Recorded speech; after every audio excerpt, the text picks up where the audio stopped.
So alright and welcome everyone. आज हम करने वाले हैं इकोनॉमिक जियोग्राफी का chapter cover and with in a short span of time हम इस चैप्टर को पूरे को ख़त्म करेंगे।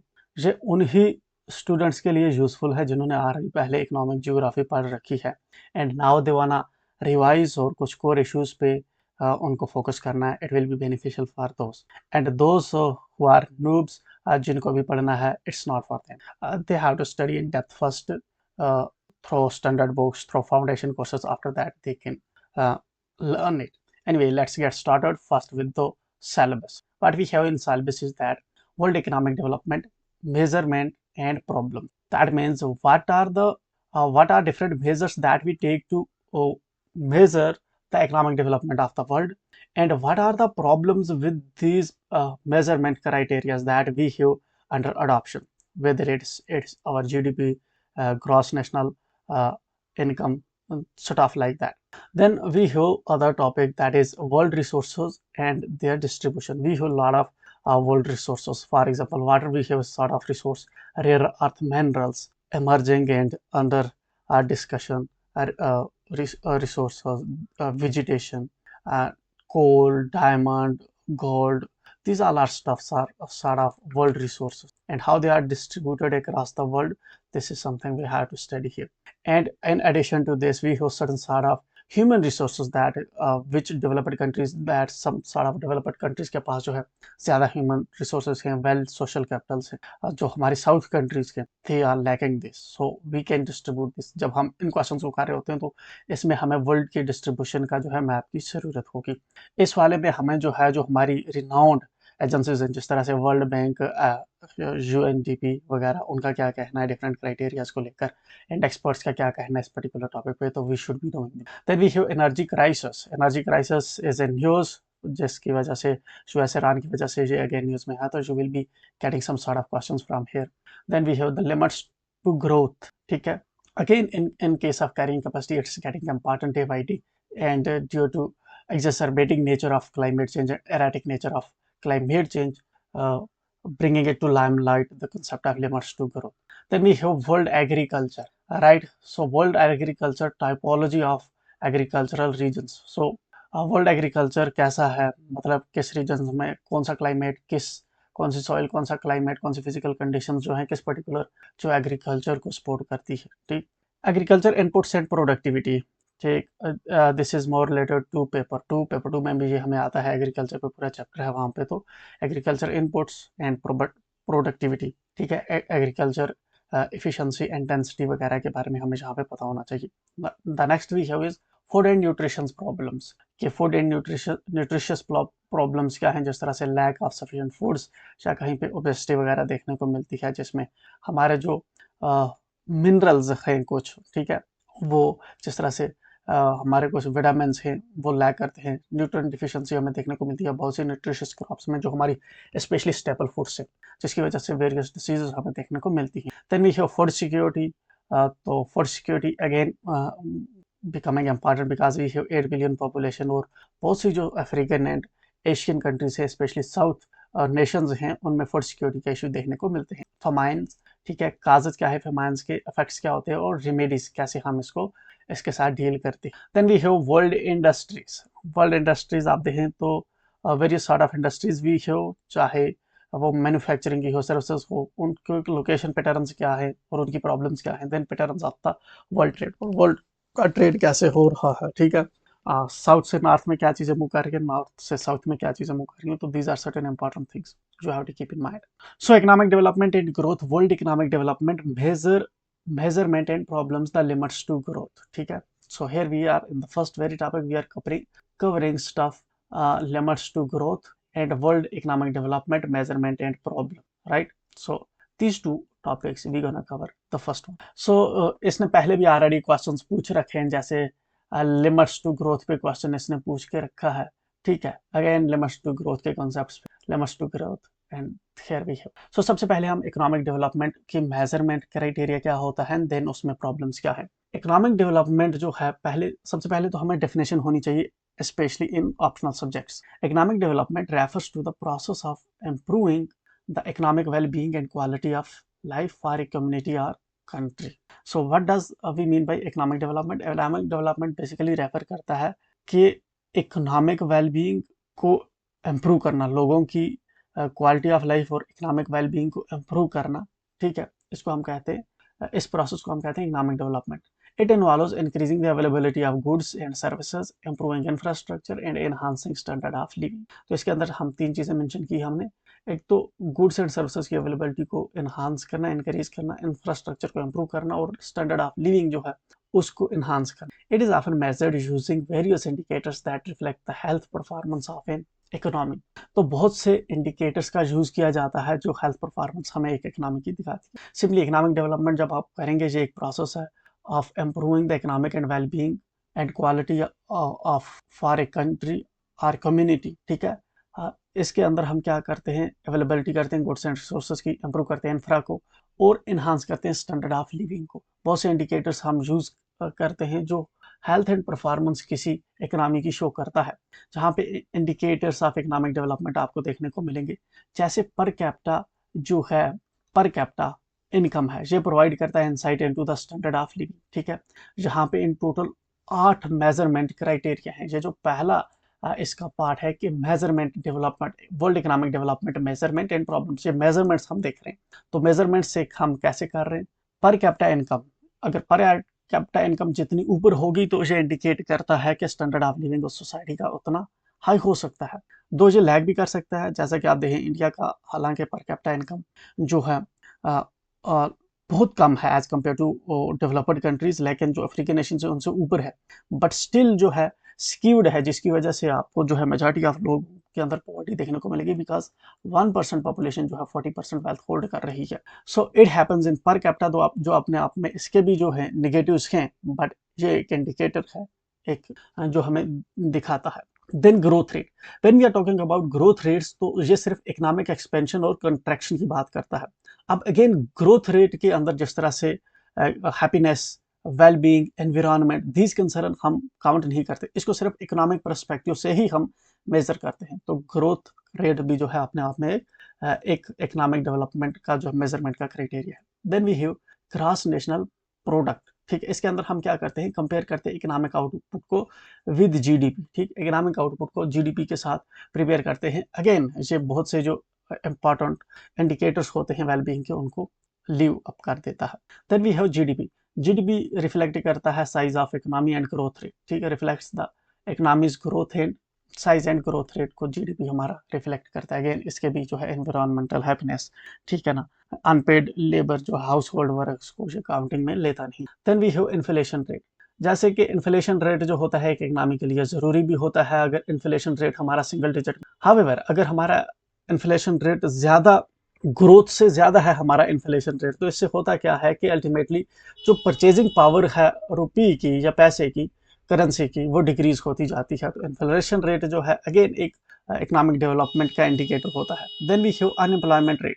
अनएम्प्लॉयमेंट रेट जो है जितनी ज्यादा होगी इंडिकेट करता है कि जहाँ पे जो मार्केट्स हैं वो ज्यादा जॉब्स प्रोवाइड नहीं कर पा रहा, ठीक है। तो अनएम्प्लॉयमेंट अगेन एक क्राइटेरिया होता है हमारे इकोनॉमिक डेवलपमेंट का। Then we have national date.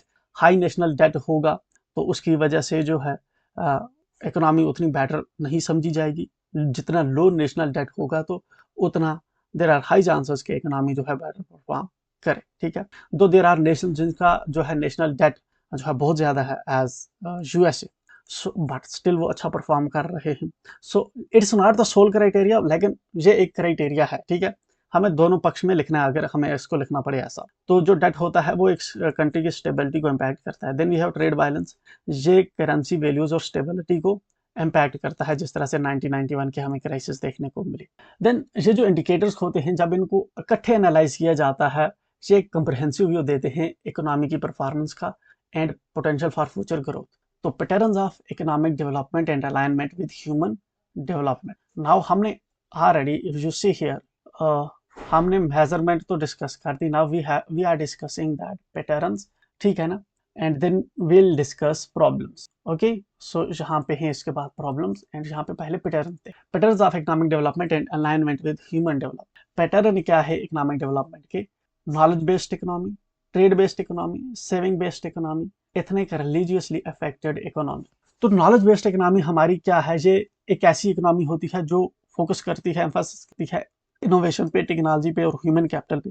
जैसा कि सिंगापुर है, साउथ कोरिया है, जो सक्सेसफुली जो है हाईटेक इंडस्ट्री के अंदर जो है उन्होंने इंडस्ट्रीज लगाई है। तो नॉलेज बेस्ड इकोनॉमी जो है हमारी, ये इनोवेशन पे, टेक्नोलॉजी पे और ह्यूमन कैपिटल पे फोकस करती है। देन ये ह्यूमन डेवलपमेंट के साथ कैसे अलाइन करती है ये नॉलेज बेस्ड इकोनॉमी। जब नॉलेज बेस्ड इकोनॉमी इनकरेज करेगी एजुकेशन को, स्किल्स डेवलपमेंट को, जिसकी वजह से इम्प्रूव होंगे एम्प्लॉयमेंट एंड लिविंग स्टैंडर्ड्स। ठीक, तो लोगों के पास नॉलेज कैसे आएगी? एजुकेशन और स्किल्स की वजह से लोगों के पास नॉलेज आएगी एंड अल्टीमेटली जो है एम्प्लॉयमेंट और लिविंग स्टैंडर्ड्स लोगों का इम्प्रूव होगा। तो जो नॉलेज बेस्ड इकोनॉमीज होती हैं अल्टीमेटली ह्यूमन डेवलपमेंट हमें वहाँ पे जो है एजुकेशन स्किल्स डेवलपमेंट के थ्रू देखने को मिलती हैं। सिंगापुर, साउथ कोरिया इसकी better example. Then we have trade based economy. ये वो वाली इकोनॉमी होती है जो ज्यादा ट्रेड्स पे निर्भर होती हैं, जिनकी इकोनॉमी का मेजर शेयर जो होता है वो ट्रेड से आता है। ड्रिवन बाय इंटरनेशनल ट्रेड, जैसा कि चाइना है, जर्मनी है, which have boosted their economies through exports. ठीक, जितनी ये ज्यादा एक्सपोर्ट्स करते हैं ज्यादा शेयर इनका वहां से आता है।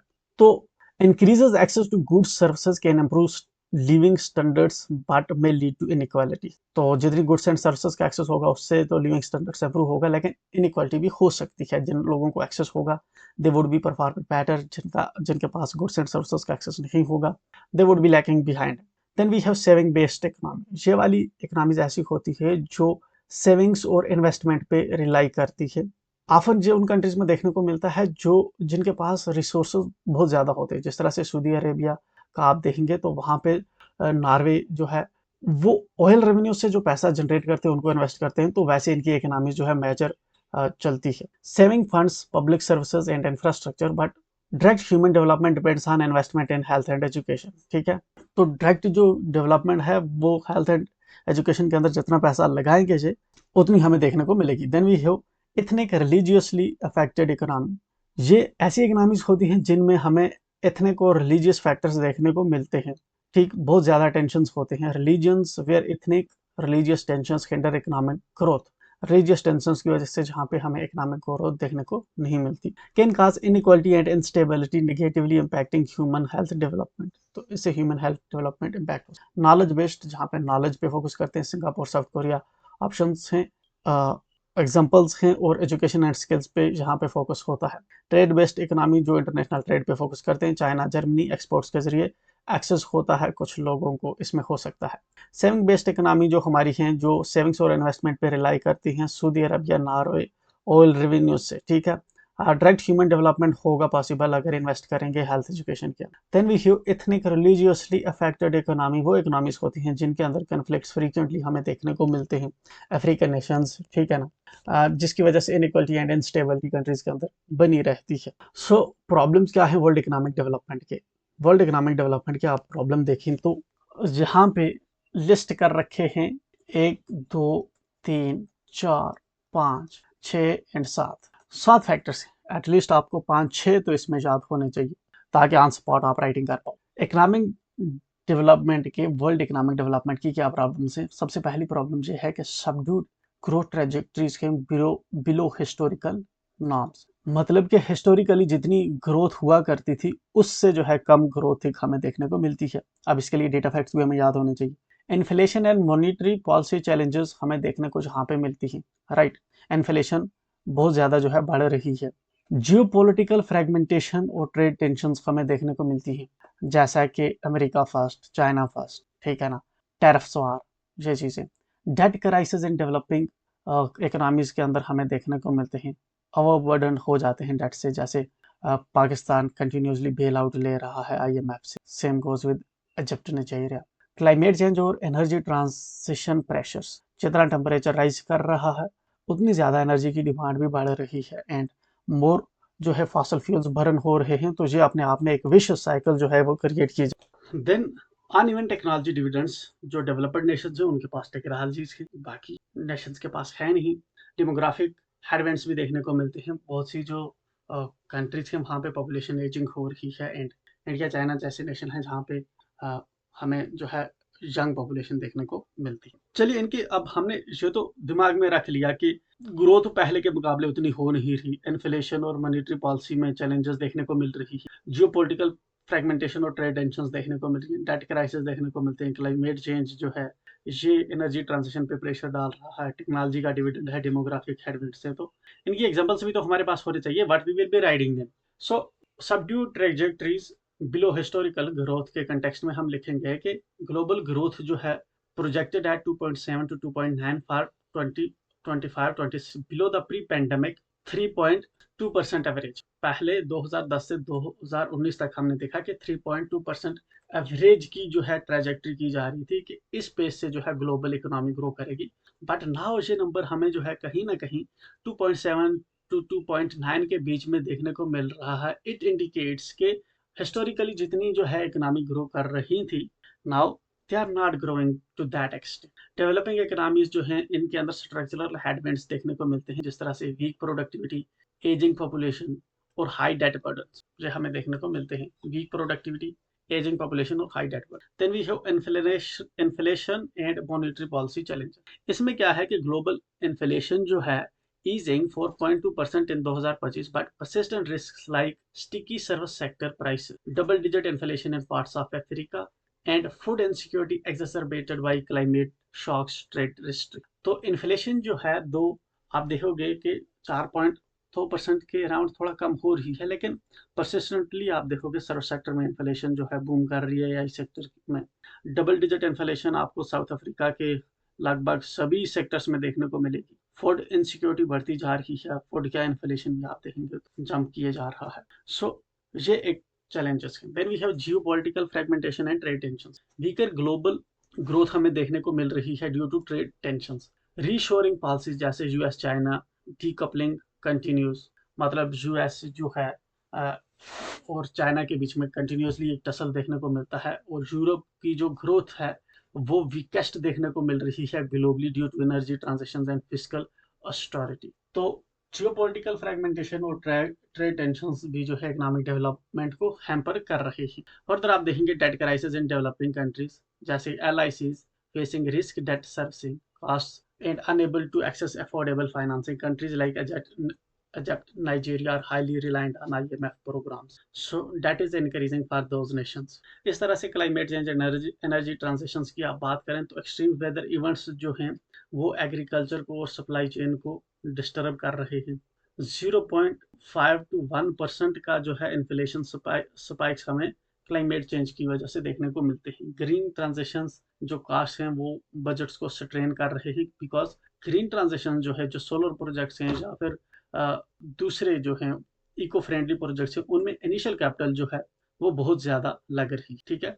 Then we have uneven technological dividends, जो while AI adoption boosts certain sectors, developing regions lag due to limited R&D investment and skill mismatches। तो मेजॉरिटी ऑफ नेशंस आप देखेंगे वो आपको जो है डेवलपिंग एंड अंडर डेवलप्ड देखने को मिलेंगे। तो सिर्फ डेवलप्ड नेशंस के पास ही टेक्नोलॉजी का, AI टेक्नोलॉजी वगैरह का एक्सेस है। तो लिमिटेड R&D होने की वजह से एग्रीकल्चर या फिर दूसरी जो चीजें हैं डेवलपिंग नेशंस उस लेवल तक कर नहीं पाते। डेमोग्राफिक हेडविंड्स जो हैं, ageing population China, Japan, Europe की जो है लेबर सप्लाई को रिड्यूस कर रही है। यूथ अनएम्प्लॉयमेंट जो है 20% देखने को मिल रहा है साउथ एशिया के कुछ में और मीना में। सो ये तो हमारा पहला टॉपिक हो गया कि वर्ल्ड की इकोनॉमिक डेवलपमेंट के मेजरमेंट्स में हमने नोट आउट किया, जैसे GDP, GNP, growth rate, per capita growth, inflation rate, unemployment rate, national debt, trade balance. ठीक है। देन हमने देखा patterns of economic development, knowledge based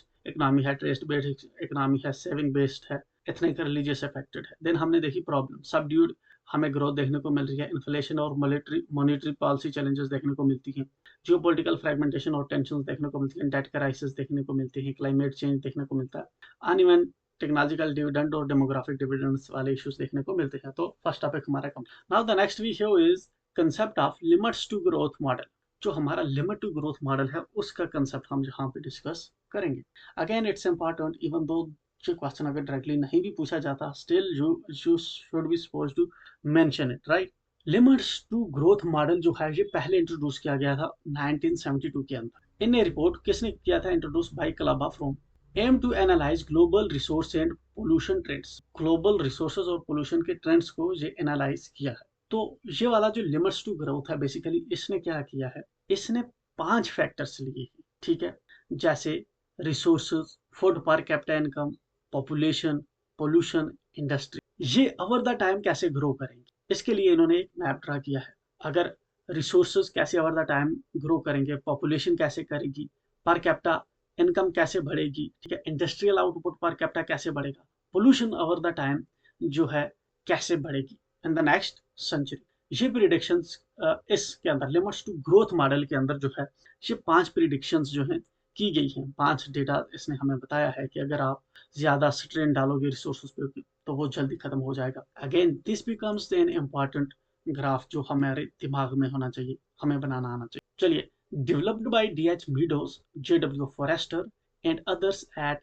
MIT using the system dynamics concept, the models are to determine the extent and nature of global resource। तो ये वाली जो है, चूंकि ये इंपॉर्टेंट पैराग्राफ है, you have to be knowing this. और ये वाला graph limits to growth model है, पहली बार 1972 के अंदर इंट्रोड्यूस किया एक रिपोर्ट के अंदर, क्लब ऑफ रोम में, जो एनालाइज करता है ग्लोबल रिसोर्स और पोल्यूशन के ट्रेंड्स को। इसको डेवलप किया गया था DH Meadows, JW Forrester के द्वारा at MIT using system dynamics concept. ये मॉडल जो है ये सार्ट टू डिटरमाइन करता है nature of global resource depletion पे ये बात कर। Now the thing is that you have to remember, here we go, ठीक, key aspects to the limit to the growth model. क्या है की एस्पेक्ट्स जो हमें देखने को मिलते हैं। फाइनाइट रिसोर्सेज क्या है कि ये एज्यूम करता है a finite stock of non renewable resources and limited environmental capacity to absorb pollutants. ये जो जिस बेसिस पे ये जो मॉडल दिया गया है, इस मॉडल ने क्या असम्पशंस रखी, ठीक है,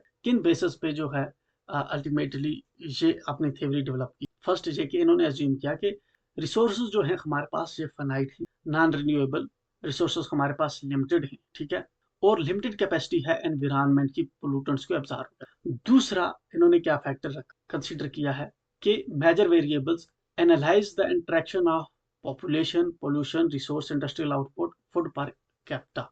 इन्होंने अपनी जो थ्योरी डेवलप की है उसके अंदर कुछ वेरिएबल्स को कंसीडर किया है, population, pollution, resources, industrial output, food per capita. According to them ये जो 5 है ये आपस में इंटरेक्ट करते हैं। अगर एक बढ़ेगा दूसरा घटेगा, दूसरा बढ़ेगा एक घटेगा। सो these are interlinked, they are interconnected। Pollution, population, resources, industrial growth और फूड पार्क, 2 पॉइंट्स हो गए। फाइनाइट रिसोर्सेज में जो मेजर वेरिएबल्स हैं वो आपस में इंटरेक्ट। थर्ड थिंग इनकी थ्योरी क्या मेंशन करती है कि मेजर टेक्नोलॉजिकल चेंजेस जो है, major variables analyses the interaction of population, pollution, resources, industrial output and food per capita, includes technological advancements like birth control, capital productivity and environmental technology such as recycling and pollution control। then further इन्होंने अपनी theory के अंदर जो है, जब technological advancement होगी जिससे हम जो है पोल्यूशन को कंट्रोल कर पाएंगे या फिर पॉपुलेशन को कंट्रोल कर पाएंगे, तो कितनी लिमिट तक हम कंट्रोल कर पाएंगे और उससे क्या इफेक्ट होगा, तो टेक्नोलॉजिकल चेंजेस को भी इन्होंने कंसिडरेशन में लिया है अपनी थ्योरी डेवलप करने से। Then we show fourth point जो इनका है, ग्रोथ प्रोजेक्शंस। इन्होंने प्रोजेक्ट ये हैं the consequences of continued growth in population, food production, industrial output, resource depletion and pollution over time. इन्होंने हमें ग्रोथ दिखाई है कि ओवर द टाइम जब पॉपुलेशन ग्रो करेगी, फूड प्रोडक्शन कैसे ग्रो करेगा, इंडस्ट्रियल आउटपुट कैसे ग्रो करेंगे, रिसोर्स कैसे डिप्लीट होंगे और पोल्यूशन कैसे बढ़ेगा over the time. Fifth point जो इनकी थ्योरी कह रही है वो कह रही है कोलैप्स सिनेरियो। ये थ्योरी एज्यूम कर रही है कि projects a potential collapse by 21st 100 with the dramatic early 21st century consequences if growth trends from 1900 to 1970 continue। Theory जब लिखी गई है 1972 में, उस वक्त एग्जम्पशन है कि जो 1970 से 1900 तक का जो ट्रेंड चल रहा है ग्रोथ का, अगर ये कंटिन्यूसली रहा तो हमें एक पोटेंशियल कोलैप्स देखने को मिल सकता है by the end of this century, जिसमें हम चल रहे हैं 2100। देन सिक्स्थ पॉइंट जो ये कंसिडरेशन में ले रहे हैं वो है later returns and altered assumptions। Later versions of the model adjusted assumptions about various factors, creating different scenarios with potential solutions to the problems of overshoot and collapse। ठीक, then जो लेटर इसके बाद में जो मॉडिफाई किया गया model को, तो उसने लेटर वर्जन्स जो मॉडल की है उसको एडजस्ट किया कि जब जो वेरियस फैक्टर्स जो होंगे जिसकी वजह से हमें कोलैप्स देखने को मिलेगा, तो हम उसको कैसे ओवरकम ऐसी सिचुएशन। तो लिमिट्स टू ग्रोथ जो मॉडल है इसने क्या किया है, बेसिकली ये 6 पॉइंट्स के अराउंड इसने अपनी थ्योरी दी है कि हमारे पास एक तो फाइनाइट रिसोर्सेज जो मेजर वेरिएबल्स हैं वो आपस में इंटरेक्ट कर रहे हैं, टेक्नोलॉजिकल एडवांसमेंट्स की की वजह से जो है जो हमें ग्रोथ रिसाइकलिंग वगैरह देखने को मिलेगी, तो उसको भी इन्होंने अपनी थ्योरी लिखने के लिए कंसिडरेशन में किया है। देन ग्रोथ प्रोजेक्शंस इन्होंने जहाँ पे दिखाई है कि किस तरह से population, pollution, industrial output, resource depletion over the time grow या डिप्लीट करेंगी। देन हमें जो है जिस ट्रेंड से जो है 1970 तक जो है ग्रो कर रही हैं चीज़ें, तो अल्टीमेटली जो है 2100 तक हमें कोलैप्स का सिनेरियो देखने को मिलेगा। देन इन्होंने बाद में कहा कि अगर कोलैप्स होगा तो ऐसी सिचुएशन में हमें जो है कौन से हमारे पास पोटेंशियल सॉल्यूशंस हो सकते हैं to the problems of overshoot and collapse, ठीक, कैसे हम इसको रोक सकते। नाउ बिफोर मूविंग अहेड, हमें इस मॉडल का जो है, अब इसने एजम्पशन क्या ली और इसने अपनी थ्योरी कैसे डेवलप की है, इसको एक बार देख लेते हैं, because this gonna be important, right. So here we are. देखिए ये मॉडल क्या कहता है, इसने जो प्रोजेक्शंस की है ना, राइट, इसने एक यहाँ पे रखा 1900, ऐसे इसने रखा यहाँ पे 1900 एंड यहाँ पे 21। अकॉर्डिंग टू देम कि 2100 में जो है हम कोलैप्स कर सकते हैं, but later on they assumed कि हम इसको भी ओवरकम कर सकते हैं। बट अर्लियर दे बिलीव्ड कि 2100 तक जिस ट्रेंड से हम ग्रो कर रहे हैं तो इकोसिस्टम्स वगैरह, environment collapse. So first of all population most important, इसको लेकर जो है इनकी क्या assumption, ये है हमारा पॉपुलेशन की कर्व, राइट। 1900 में मान लीजिए जहाँ पे हम थे तो पॉपुलेशन ऐसे ग्रो करेगी, ठीक है ना, देन बहुत फास्ट ग्रो करेगी, एक पीक आएगा पॉपुलेशन में, देन पॉपुलेशन के अंदर हमें डाउन ट्रेंड देखने को मिलेगा, ठीक है ना। नाउ पॉपुलेशन के साथ जो सेकंड चीज है, ये हमारी पॉपुलेशन की कर्व है जो ऐसे स्ट्रेट जाके देन इसमें डाउन ट्रेंड हमें देखने को मिल रहा 2080 के दौरान जो टॉप करके डाउन ट्रेंड कर। देन रिसोर्सेज, चूंकि जैसे पॉपुलेशन इस वक्त पॉपुलेशन कम है तो रिसोर्सेज क्या होंगे, ज्यादा होंगे। नाउ रिसोर्सेज हमारे ज्यादा है, अब जैसे ही पॉपुलेशन ग्रो कर रही है तो हमारे रिसोर्सेज की तो डिप्लीशन हो जाएगी, एंड जब पॉपुलेशन बहुत ज्यादा ग्रो करेगी तो हमारे रिसोर्स जो हैं ऐसे डिप्लीट हो जाएंगे बहुत फास्ट, एंड अल्टीमेटली पॉपुलेशन ऊपर तो चली जाएगी लेकिन जो हमारे रिसोर्सेज हैं वो ऐसे नीचे आ जाएंगे। सो दिस करो रिप्रेजेंट्स के ओवर द टाइम जो हमारे रिसोर्सेज हैं वो कम होंगे with the increasing population. Now ये तो हमारे लिए एक जो है सिंपल सा आइडिया हो गया कि रिसोर्सेज कम होंगे एंड पॉपुलेशन जो है पहले इंक्रीज होगी फिर डिक्रीज होगी। देन उसके बाद हम देखते हैं पोल्यूशन, क्योंकि ये तीनों हमें इजीली समझ आते हैं, पोल्यूशन, पॉपुलेशन और रिसोर्सेज। अब पोल्यूशन का क्या होगा, इनिशियली जैसे पॉपुलेशन जो है वो कम है तो कम कम बढ़ती रहेगी, कम कम बढ़ती रहेगी, कम कम बढ़ती रहेगी, ठीक है ना। इनिशियली हमें पोल्यूशन तो देखने को नहीं मिलेगी जब तक इंडस्ट्रियल रिवोल्यूशन हमारा पीक पे नहीं आया। देन उसके बाद जो है हमें पॉपुलेशन जो पोल्यूशन है वो कम कम देखने को मिली, ठीक है ना। देन उसके बाद जैसी पॉपुलेशन के साथ हमारी जो पोल्यूशन है वो भी बढ़ती गई, राइट। पोल्यूशन भी हमारी जो है इस पॉपुलेशन के साथ बढ़ती गई, एंड अल्टीमेटली हमें पोल्यूशन जो है जैसे पॉपुलेशन डिक्रीज हुई तो उससे उसी के साथ जो है हमें पोल्यूशन भी जो है कम डिक्रीज होते हुए देखने को मिलेगा, ऐसे। सो दिस कर्व इंडिकेट्स कि पोल्यूशन पहले ग्रो करेगा with the population and resource depletion और पोल्यूशन डिप्लेशन के साथ जो है ये भी डिक्रीज हो, ये तो है पोल्यूशन का। देन इंडस्ट्रियल आउटपुट सेम जो है पोल्यूशन और पर कैपिटा इनकम की तरह बिहेव करेगा। जैसे पॉपुलेशन जो है ग्रो कर रही है तो हमारा जो इंडस्ट्रियल आउटपुट है पर कैपिटा वो इंक्रीज करता जाएगा, करता जाएगा, करता जाएगा। एक टाइम पे जब रिसोर्सेज हमारे डिप्लीट होंगे, हमारी इस तरह से है हमारी इंडस्ट्रियल, तो ये ग्रो करेगी विद द पॉपुलेशन, एंड एक टाइम पे जब हमारे रिसोर्सेज डिप्लीट होंगे तो हमें अपनी कहीं ना कहीं पे जो इंडस्ट्रियल एम्बिशंस हैं उनको स्टॉप करके वो डाउन ग्रेड में आएंगे, वो नीचे आ जाएंगे। जब इंडस्ट्रियल पोल्यूशन इंडस्ट्रीज नीचे आएंगी तो अल्टीमेटली हमें पोल्यूशन की कर्व भी इसके साथ जो है वो नीचे आती हुई देखने को मिलेगी।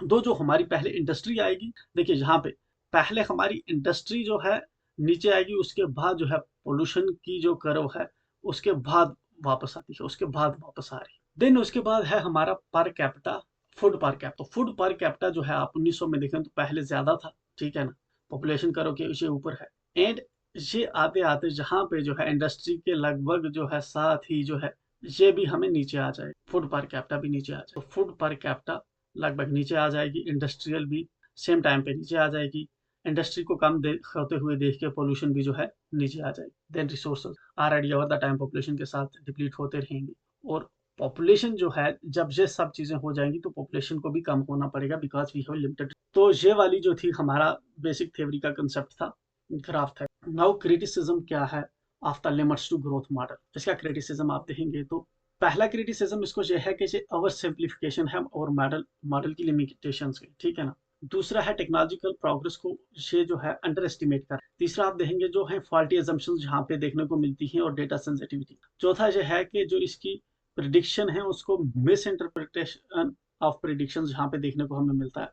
पांचवा ये है कि सोशल एंड पॉलिटिकल फैक्टर्स को नेग्लेक्ट किया जा रहा है यहाँ। तो over simplification and model limitations कैसे हैं, जैसे क्रिटिक्स आर्ग्यू कर रहे हैं जो लॉन्ग टर्म ग्रोथ मॉडल है वो बहुत ही ओवरली सिंपलिस्टिक है, using static assumptions and ignoring the complexity of real world system में regional differences and local crisis, इन चीजों को इग्नोर करते हुए एक सिंपल सी उन्होंने रिप्रेजेंटेशन बना ली कि एक ऐसे बढ़ेगा तो ऐसे होगा, ठीक है ना। बट आप देखेंगे कि जैसे हमारी पॉपुलेशन जैसे बढ़ रही है तो हमने जो है फूड को भी, रिसोर्सेज को भी उतना ही इफिशिएंट यूज करना सीखा है, ठीक है ना। जो उनकी रिसोर्सेज हैं या फूड है हमने उनको भी बढ़ाया है, ठीक है, रादर दिन के कम हुए। Now under estimation of technological progress, जो हमारा जो टेक्नोलॉजिकल आप प्रोग्रेस देखेंगे जैसा हो रहा है उस टाइम पे इन्होंने जो है अंडर एस्टिमेट किया उसको। आज आप देखेंगे तो ह्यूमंस की एबिलिटी है, जो इश्यूज होते हैं चाहे वो रिसोर्स स्कार्सिटी का हो, पोल्यूशन का हो, फूड प्रोडक्शन का हो, ठीक है ना, उसको काउंटर करने के लिए हमारे पास टेक्नोलॉजिकल ऑप्शंस हैं। लाइक हम वर्टिकल फार्मिंग कर रहे हैं, एरोपोनिक्स, हाइड्रोपोनिक्स कर रहे हैं, ठीक है ना। इस तरह से जो रिसोर्सेज की स्कार्सिटी है, जैसे फ्यूल्स हमारे पास खत्म हो रहे हैं तो हम रिन्यूएबल्स पे शिफ्ट हो रहे हैं। सो कोलैप्स जो है अनलाइकली इस बेसिस पे लग रहा है कि टेक्नोलॉजी कल जो प्रोग्रेस है उसको अंडर एस्टिमेट किया गया है इस मॉडल के। तो देन फॉल्टी एजम्पशंस और डेटा सेंसिटिविटी हमें देखने को मिलती है। जो लॉन्ग टर्म ग्रोथ मॉडल है ये highly sensitive to initial assumptions on resource limits, population growth and pollution, leading to unreliable and inconsistent prediction। जो इनका पुराना डेटा था, ठीक है ना, उस पे इन्होंने assumptions assume की हैं, तो ये जो डेटा है अनरिलायबल और इनकंसिस्टेंट देखने को मिलता है। Then misinterpretation of predictions, critics and public misunderstood LTG as predictive specific dates for collapse। जो इन्होंने स्पेसिफिक डेट्स जो है कोलैप्स के लिए बताई है तो ये पॉसिबल नहीं हो सकती, when in fact the report used scenarios to show potential futures not exact forecast. Potential future ऐसा हो सकता है लेकिन एग्जैक्ट फोरकास्ट जो है कि इस तरह से 21st में तो दुनिया खत्म हो जाएगी, it wouldn't be looking like that. Neglect of social and political factor, the model जो है सोशल एंड पॉलिटिकल चैलेंजेस को इग्नोर कर रहा है related to zero growth policies, ठीक है, specially in developing countries such as income distribution and global cooperation. तो इन चीजों को जो इग्नोर करके जो है इसने एक स्टैंडर्ड assumptions लिए हैं, तो जो अपने आप में faulty. Now how we will be concluding this topic, if humanity takes proactive measure to limit population growth, reduce resource consumption and invest in sustainable technologies, the model suggests that it is possible to achieve a stable and sustainable world.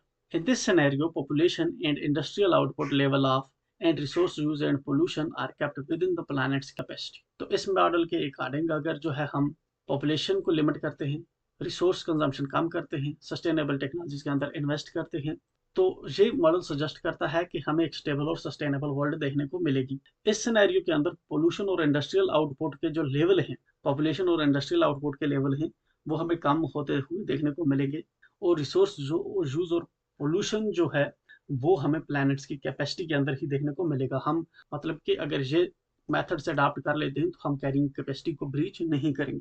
China की rapid economic growth and resource use का यहाँ पे case study है। China's economic boom over the past 4 decades is classic example of rapid economic growth with intensive resource use. The nation's GDP grew from 300 billion in 1980 to over 14 trillion in 2024, driven by industrialization and urbanization. The aggressive resource exploitation led to the severe environmental issues such as air pollution, water scarcity, and soil degradation. This aligns with the limits to growth model, which predicts resource depletion and environmental degradation due to unchecked growth. China is investing heavily in renewable energy and green technologies to address these challenges and ensure sustainable। ये example हम यहाँ पे देख सकते हैं China model का। 1980 में इनकी जो है 305 बिलियन की जो है जीडीपी था, ये जो है 14 ट्रिलियन का हो गया 2024 में। बट इस टाइम में जो है इन्होंने बहुत ज्यादा रिसोर्स की एक्सप्लॉयटेशन की, जिसकी वजह से यहाँ पे जो है एयर पोल्यूशन, वाटर स्कार्सिटी और सॉइल डिग्रेडेशन कंट्री के अंदर देखने को मिला, जो बिल्कुल अलाइन करता है with the assumptions of the limit growth model. तो चाइना हैवली इन्वेस्ट कर रहा है renewable and technology, green technologies में इन चैलेंजेस को एड्रेस करने के लिए, विच इंडिकेट्स कि ह्यूमन के अंदर कैपेबिलिटी है इश्यूज को एड्रेस कर। Now we view the next topic, that is resource distribution and management, world resources and their distribution, energy crisis. If moving back and you will see the topic where it is this topic, ये वाला topic हम cover कर रहे हैं world resources and their distribution, energy crisis, ठीक है। Limits to growth already हम कर चुके हैं, तो अब टिल हियर हमारा सिलेबस यहाँ पे हो जाएगा complete. Resource distribution and management, world resources and their distribution, energy correct. Resource क्या होता है? सबसे पहले resource is anything in our environment that can be used to meet human needs and improve lives. For a resource to be valuable it must be technologically accessible, economically feasible, culturally sustainable. तो resource क्या है? Resource कोई भी ऐसी चीज हमारे environment के अंदर जिसको यूज किया जाए to meet human needs and improve lives, उसको रिसोर्स बोला जाता है। Resource is anything, simply resource is anything in our environment that can be used to meet human needs and improve lives. For a resource to be valuable it must be technologically accessible, economically feasible और culturally sustainable। कोई भी ऐसी चीज जिसको हम use कर सकते हैं to meet human needs and इंसानों की लाइव्स को इम्प्रूव कर सकते हैं, उसको हम रिसोर्स बोलते हैं। एक रिसोर्स को वैल्यूएबल होने की शर्तें जो हैं वो 3 हैं कि जो एक टेक्नोलॉजिकली एक्सेसिबल होना चाहिए, इकोनॉमिकली फिजिबल होना चाहिए, कल्चरली सस्टेनेबल होना चाहिए। तो की नेचुरल ग्लोबल रिसोर्सेज और उनकी डिस्ट्रीब्यूशन जो है जहाँ पे दे रखी है, जैसा कि वाटर है, मैरीन रिसोर्सेज की, ठीक है, एनर्जी रिसोर्सेज की, मिनरल रिसोर्सेज की, दीज आर सडन रिसोर्सेज और जिनका डिस्ट्रीब्यूशन जहाँ पे दे रखा है। Then we have energy crisis वाला टॉपिक और ग्लोबल एनर्जी मार्केट क्या है, एनर्जी। चलिए हम पहले इसको देखते हैं कि नेचुरल ग्लोबल रिसोर्सेज और उनका डिस्ट्रीब्यूशन क्या है। जैसे ग्लोबल रिसोर्स, पहला वाटर एक इंपॉर्टेंट ग्लोबल रिसोर्स है पूरी दुनिया पे। आप देखें पहले डिस्ट्रीब्यूशन इसका क्या है, ओनली 2.5% जो अर्थ है उसके ऊपर आपको फ्रेश वाटर देखने को मिलेगा एंड इसमें भी अनइवन डिस्ट्रीब्यूशन है। नॉर्थ अमेरिका, यूरोप के पास जो है अबंडेंट फ्रेश वाटर है, जबकि मिडिल ईस्ट और अफ्रीकन नेशन जो है एक्सट्रीम स्कार्सिटी फेस कर रहे हैं। कतर के जैसा कतर है तो कतर के पास 56 मीटर क्यूब पर पर्सन पर ईयर ही वाटर अवेलेबल है, तो इतना कम। देन ग्लोबल वाटर क्राइसिस देखिए आप, पहले की चैलेंजेस आप देख लीजिए। 1.8 बिलियन पीपल जो हैं जो एब्सोल्यूट वाटर स्कार्सिटी जो फेस कर रहे हैं बाय 2025। वर्ल्ड इकोनॉमिक फोरम की रिपोर्ट है कि 1.8 बिलियन पॉपुलेशन जो है एब्सोल्यूट स्कार्सिटी जो है वो फेस कर रही है 2025 के डेटा। जीडीपी रिस्क आप देखें तो वाटर स्ट्रेस की वजह से जो जीडीपी ग्रोथ है वो 6% तक कम हो सकती है इन वाटर स्ट्रेस्ड रीजन्स। मतलब कि 6% तक जीडीपी का ग्रोथ जो है वाटर स्ट्रेस्ड रीजन्स में कम हो सकता है। इंफ्रास्ट्रक्चर गैप आप देखें तो 40% water loss in Latin America due to leaks. तो जैसे हमारे जो पाइपिंग सिस्टम है, ठीक है ना, हमारे जो डैम्स वगैरह हैं, कैनाल्स वगैरह हैं, तो वहाँ पे लीकेजेस की वजह से 40% वाटर लॉस हमें देखने को मिलता है। So these are certain challenges. क्या है, 1.8 billion population absolute water scarcity face कर रही है। जीडीपी स्ट्रेस्ड एरियाज में अप टू 6% तक जो है वो रिड्यूस हो रही है।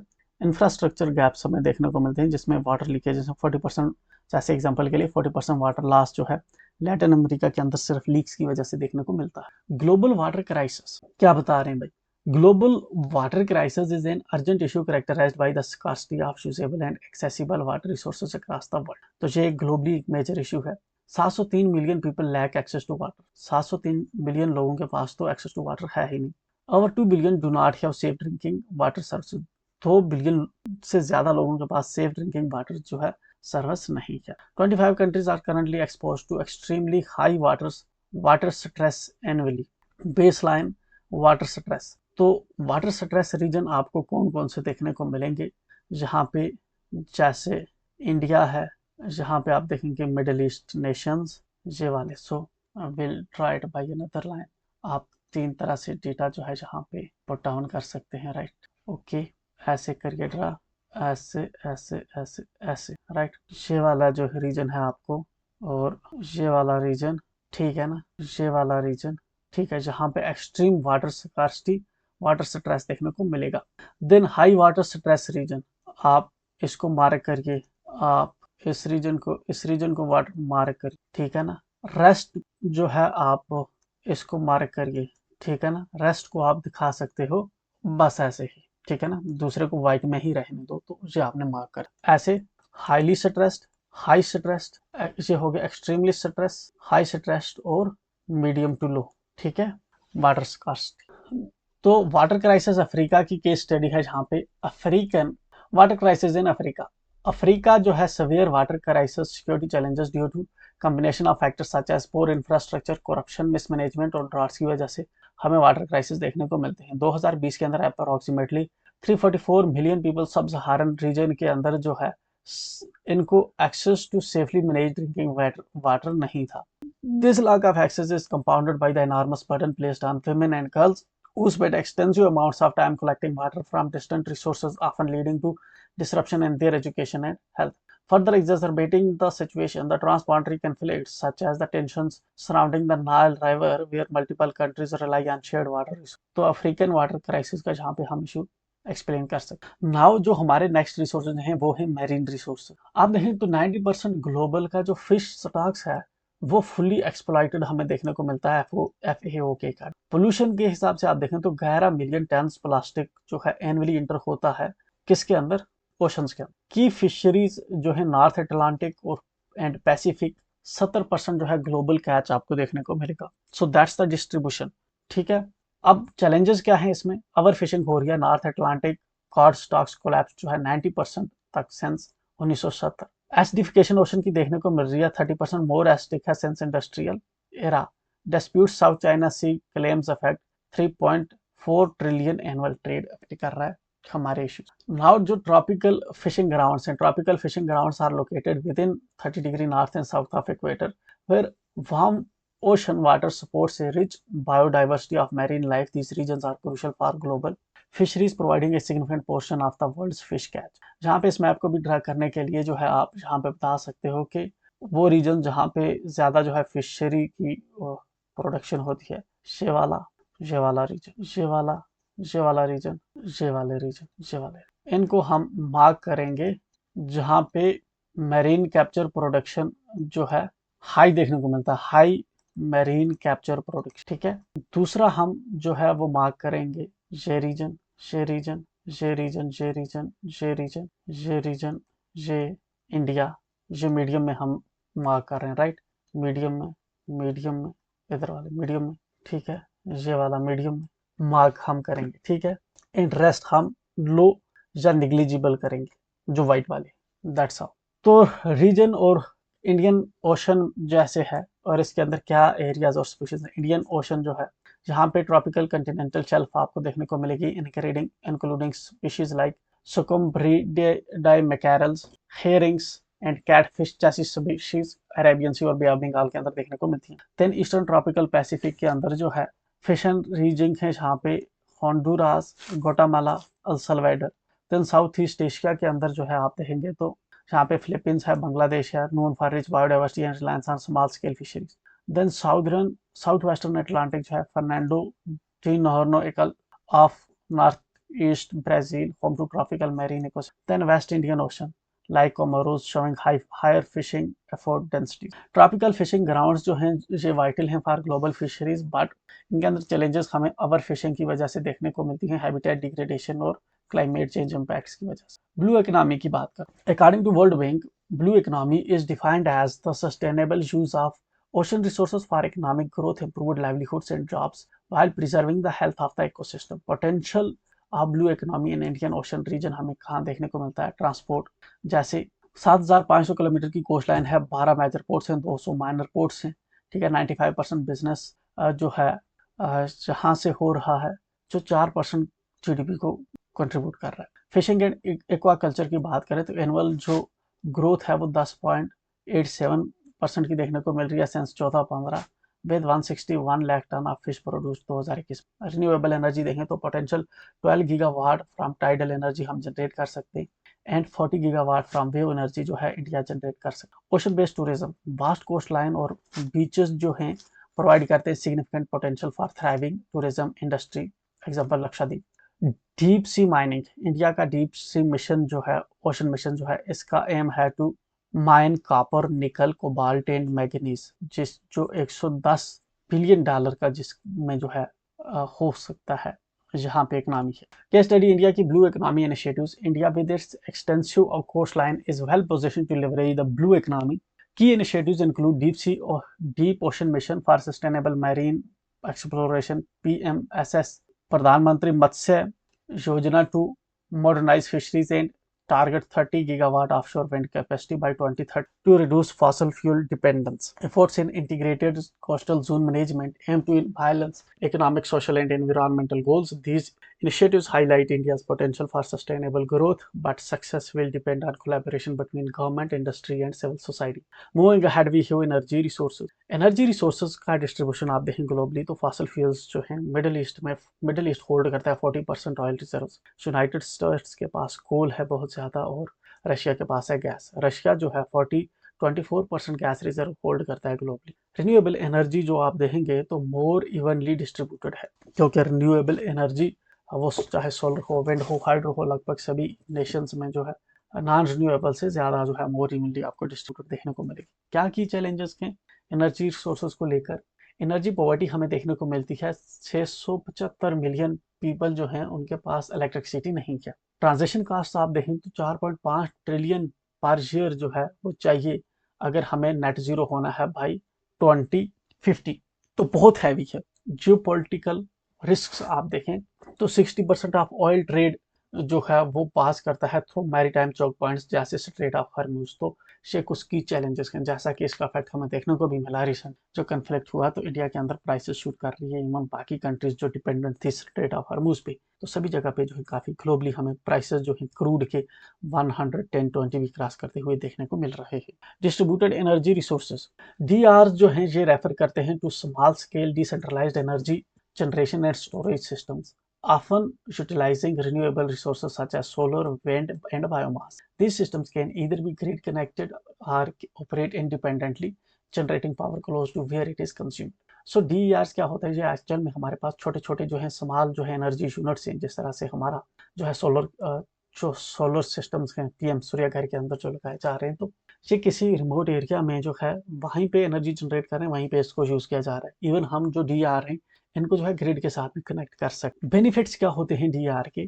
एक तो है कि एमिशंस रिडक्शन हमें देखने को मिलता है, रिन्यूएबल एनर्जी का हम यूज कर पाते हैं, कार्बन फुटप्रिंट रिडक्शन हमें यहाँ पे देखने को मिलता है। इलेक्ट्रिसिटी की जो कास्ट है वो कम देखने को मिलती है, एनर्जी जनरेशन पे और एनर्जी स्टोरेज पे कम कास्ट आती है। जितना कोई पर्सन यूज कर रहा है अपनी कैपेसिटी के हिसाब से वो उसको जो है कंज्यूम भी कर रहा है, जनरेट कर रहा है और कंज्यूम कर रहा है। एनर्जी सिक्योरिटी जो है वो इम्प्रूव होती है, reduced reliance on central plants पे जो रिलायंस है वो कम होता है, एनर्जी सिक्योरिटी इसकी वजह से बूस्ट होती है। जो ग्रिड रेजिलियंस हमें बढ़ती हुई देखने को मिलती है, बैकअप पावर और ग्रिड स्टेबलाइजेशन इंक्रीज हमें देखने को मिलती है। मिनरल रिसोर्सेज की बात करते हैं, रेयर आर्ट्स जो है चाइना कंट्रोल करता है 60% माइनिंग और 85% प्रोसेसिंग। ये USGS 2024 की रिपोर्ट है। कोबाल्ट आप देखेंगे तो डेमोक्रेटिक रिपब्लिक कॉन्गो के पास 70% है। लिथियम आप देखेंगे तो 50% रिजर्व इसके अर्जेंटीना, चिली और बोलिविया के पास है। Major deposits are in Australia के अंदर आपको आयरन के मेजर डिपॉजिट्स देखने को मिलेंगे, चिली के अंदर मेजर कॉपर के डिपॉजिट्स देखने को मिलेंगे, साउथ अफ्रीका के अंदर आपको गोल्ड के डिपॉजिट्स देखने को मिलेंगे।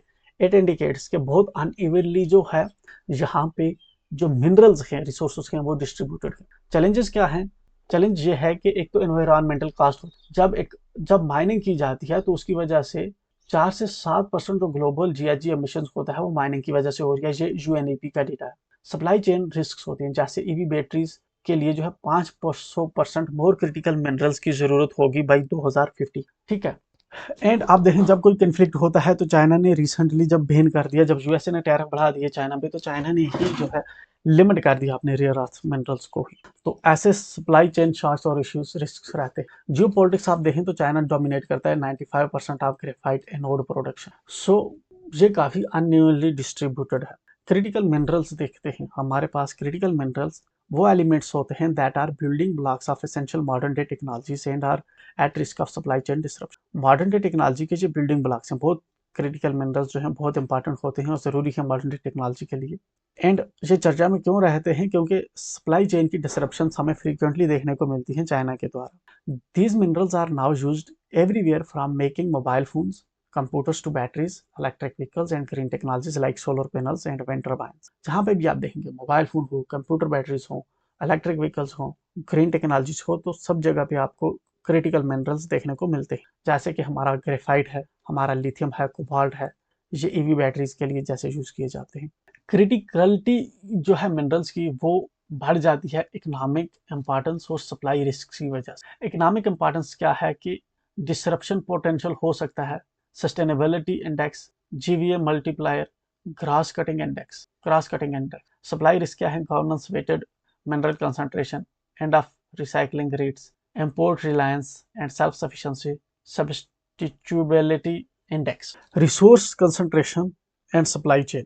चाइना कंट्रोल कर रहा है 60% ग्लोबल रेयर अर्थ मिनरल की प्रोडक्शन को और 80% प्रोसेसिंग को, जबकि DRC प्रोड्यूस करता है 70% ऑफ वर्ल्ड कोबाल्ट जो एसेंशियल है for lithium batteries. This concentration leads to supply chain vulnerabilities. दूसरा strategic alliances and diversification efforts. Quad और एंड क्रिटिकल मिनरल्स. क्वाड जो है US, India, Japan, Australia collaborate कर रहे हैं to secure critical mineral supply chains with Australia and US working on alternatives to reduce reliance on China. Then we have technology and economic implications. Battery technology जो है, the growing demand for electric vehicles EVs वो बढ़ रही है, तो इसकी वजह से जो लिथियम और कोबाल्ट की जो नीड है वो भी जो है इंक्रीज हो रही है. US is investing in domestic mining to reduce foreign dependence. तो ये चीजें, ये डेवलपमेंट्स हमें देखने को मिल रही है. Now we have energy crisis. Again important topic और रिपीटेबल क्वेश्चन है, बहुत बार ये आ चुका है. The global energy crisis is a multifaceted issue influenced by geopolitical, environmental, technological factors.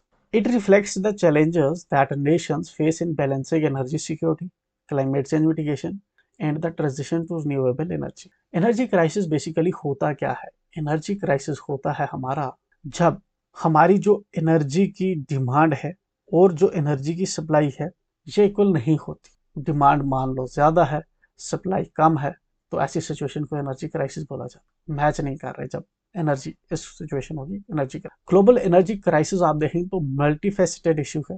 Geopolitical, environmental और टेक्नोलॉजिकल फैक्टर्स जो हैं इसको इन्फ्लुएंस करते हैं. जियोपॉलिटिकल, एनवायरमेंटल और टेक्नोलॉजिकल फैक्टर ये रिफ्लेक्ट करता है.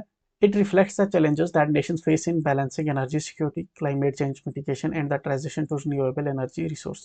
Further, ये रिफ्लेक्ट करता है उन चैलेंजेस को जो चैलेंज है कि एक नेशन फेस करता है एनर्जी सिक्योरिटी को बैलेंस करने में, क्लाइमेट चेंज को रोकने में और रिन्यूएबल एनर्जी पे शिफ्ट करने में.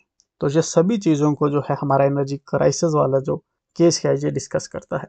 Now the thing is that ऐसे कौन से की फैक्टर्स हैं जिनकी वजह से एनर्जी क्राइसिस हो रहा है. Key factors contributing to the energy crisis. जो की फैक्टर आप देखेंगे, एक तो चूंकि रिसोर्सेज लिमिटेड हैं, एग्जॉस्टिव रिसोर्सेज के, फॉसिल फ्यूल्स के, जैसे डिप्लीट होते जाएंगे तो एनर्जी क्राइसिस बढ़ते जाएंगे.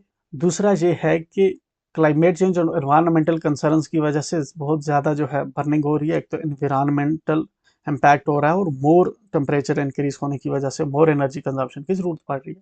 एनर्जी ट्रांजिशन और पॉलिसी में आप देखेंगे तो अगर शिफ्ट हम कर रहे हैं तो हैवी हमें कैपिटल उसके लिए ज़रूरत है, shifting towards renewables. Financial markets and government जो है वो देखने को आपको मिलेगा कि हाई डेट रिस्क वगैरह जो है वो देखने को मिलते हैं ग्लोबल फाइनेंशियल क्राइसिस जैसे हो गए. जियोपॉलिटिकल फैक्टर्स जो हैं, सोशो इकोनॉमिक फैक्टर्स हैं और water scarcity. These are certain factors जो एनर्जी क्राइसिस को कंट्रीब्यूट कर रहे हैं. पहले देते हैं resource depletion and scarcity. Non renewable resources जो फॉसिल फ्यूल्स हैं जो अपने आप में फाइनाइट हैं, जो कि रिन्यूएबल रिसोर्सेज हैं ये रैपिड डिप्लीशन इनका भी हमें देखने को मिलता है.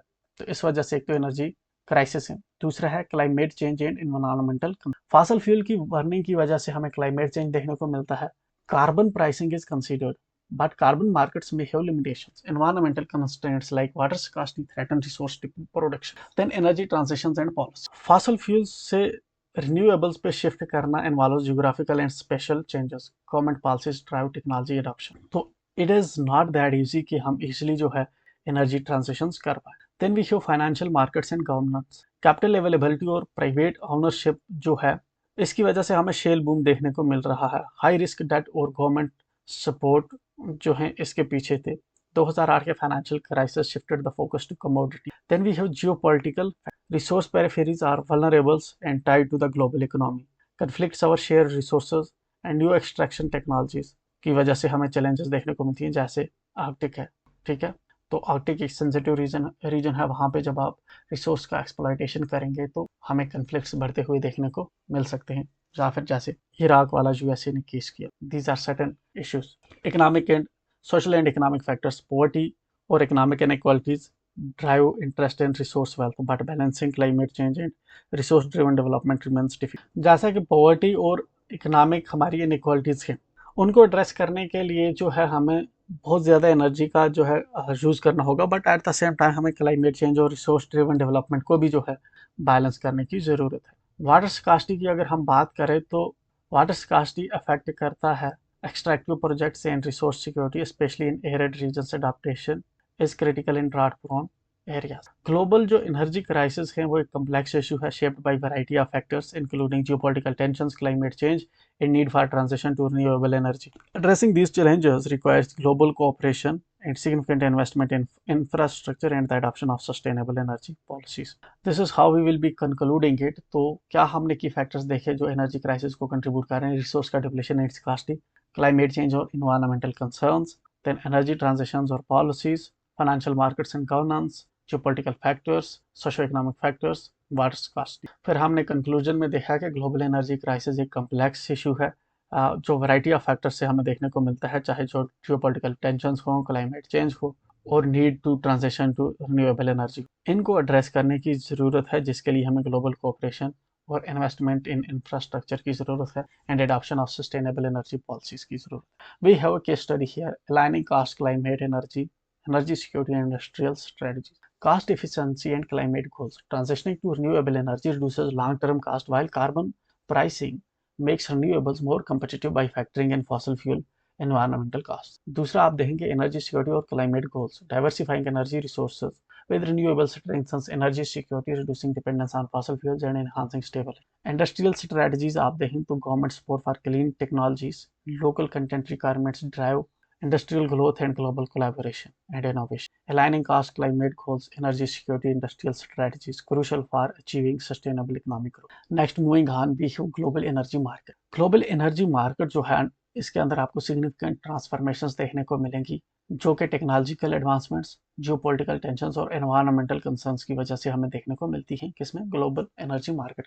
This dynamic landscape presents both opportunities and vulnerabilities as the sector navigates challenges such as energy security, climate change, and supply chain disruption. Current state of global energy market आपको क्या देखने को मिलेगी? एनर्जी ट्रांजिशन कि globally आप देखेंगे तो जो है रिन्यूएबल पे ट्रांजिशन हो रही, ठीक है, जिसकी वजह से जो रिन्यूएबल्स के जो कास्ट हैं वो आपको कम होते हुए देखने को मिलेंगे और क्लीन एनर्जी की जो डिमांड है ग्लोबली वो बढ़ रही है। हालांकि जो फॉसिल फ्यूल्स है अभी वो डोमिनेंट ग्लोबल एनर्जी मिक्स का पार्ट है। स्पेशली आप देखेंगे हमारी ट्रांसपोर्टेशन और इंडस्ट्रियल सेक्टर्स के अंदर ऑयल एंड गैस आज भी प्रोमिनेंटली जो है मेजरली यूज किया जा रहा है। देन दूसरा ट्रेंड जो ग्लोबल एनर्जी मार्केट के अंदर आपको देखने को मिलेगा वो है जियोपॉलिटिकल इन्फ्लुएंस। जो जियोपॉलिटिकल टेंशंस हैं, स्पेशली जो मेजर प्रोड्यूसिंग नेशंस हैं, वो सिग्निफिकेंटली इम्पैक्ट कर रहे हैं एनर्जी मार्केट, जैसा कि यूएस ईरान की वजह से देख लीजिए या फिर चाइना यूएसए के टसल्स की वजह से देख लीजिए।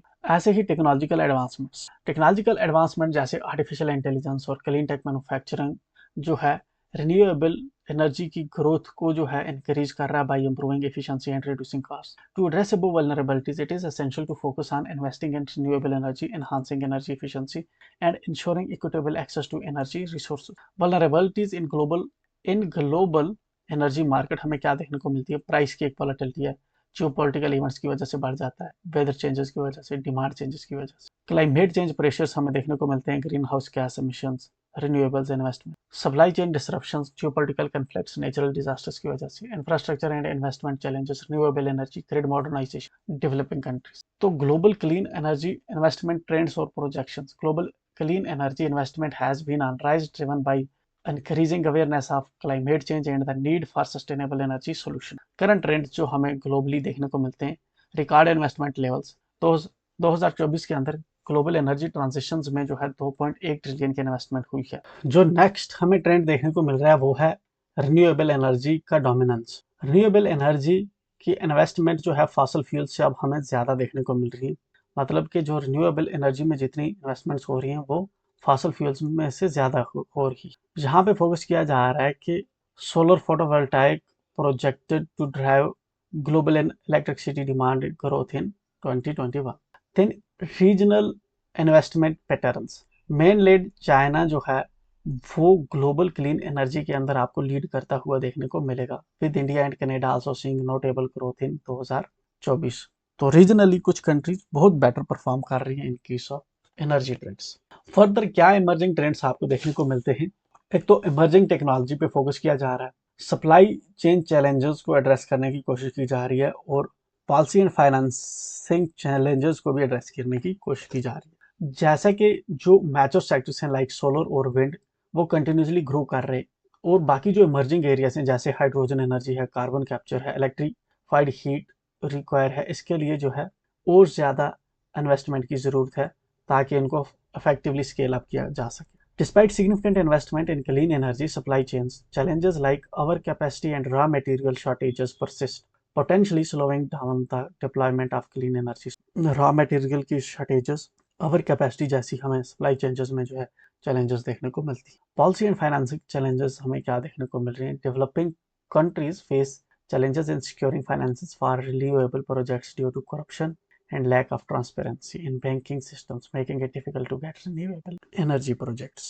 तो ये कुछ ट्रेंड्स हैं जो हमें देखने को मिल रहे हैं। डेवलपिंग नेशंस के पास सफिशिएंट पैसे नहीं है, सप्लाई चेन्स के डिसरप्शंस के इश्यूज हैं, इमर्जिंग टेक्नोलॉजीज में जो है मोर कैपिटल की जरूरत है। ये हमारा सेकंड टॉपिक हो गया। Now we have the third one and it is agriculture, world agriculture, typology of agricultural regions, agricultural inputs and productivity. So इस वाले में एक तो हमें करना है वर्ल्ड एग्रीकल्चर की टाइपोलॉजी क्या है, डिफरेंट रीजन्स में कौन सा एग्रीकल्चर होता है, एग्रीकल्चर इनपुट्स और प्रोडक्टिविटी पे हमें काम करना है। पहले वटल्सिस का क्लासिफिकेशन पूछा गया है, जैसे ठीक है ना, लैंड डिग्रेडेशन पे, ठीक, हेल्थियर और लार्जर प्रोड्यूस पे, फिर अगेन वटल्से का क्वेश्चंस पूछा गया है वटल्से पे, then agricultural regions again Whittlesey पे। So these are certain questions जो रिपीटेडली आ रहे हैं। चेंजिंग पैटर्न प्रोडक्शन के पूछा गया है, मूनसून के फेलियर का इम्पैक्ट क्या हो रहा है एग्रीकल्चर पे, तो दीज आर सडन थिंग। चलिए सबसे पहले हमें समझना होगा सैल्बस की ही टर्म एग्रीकल्चरल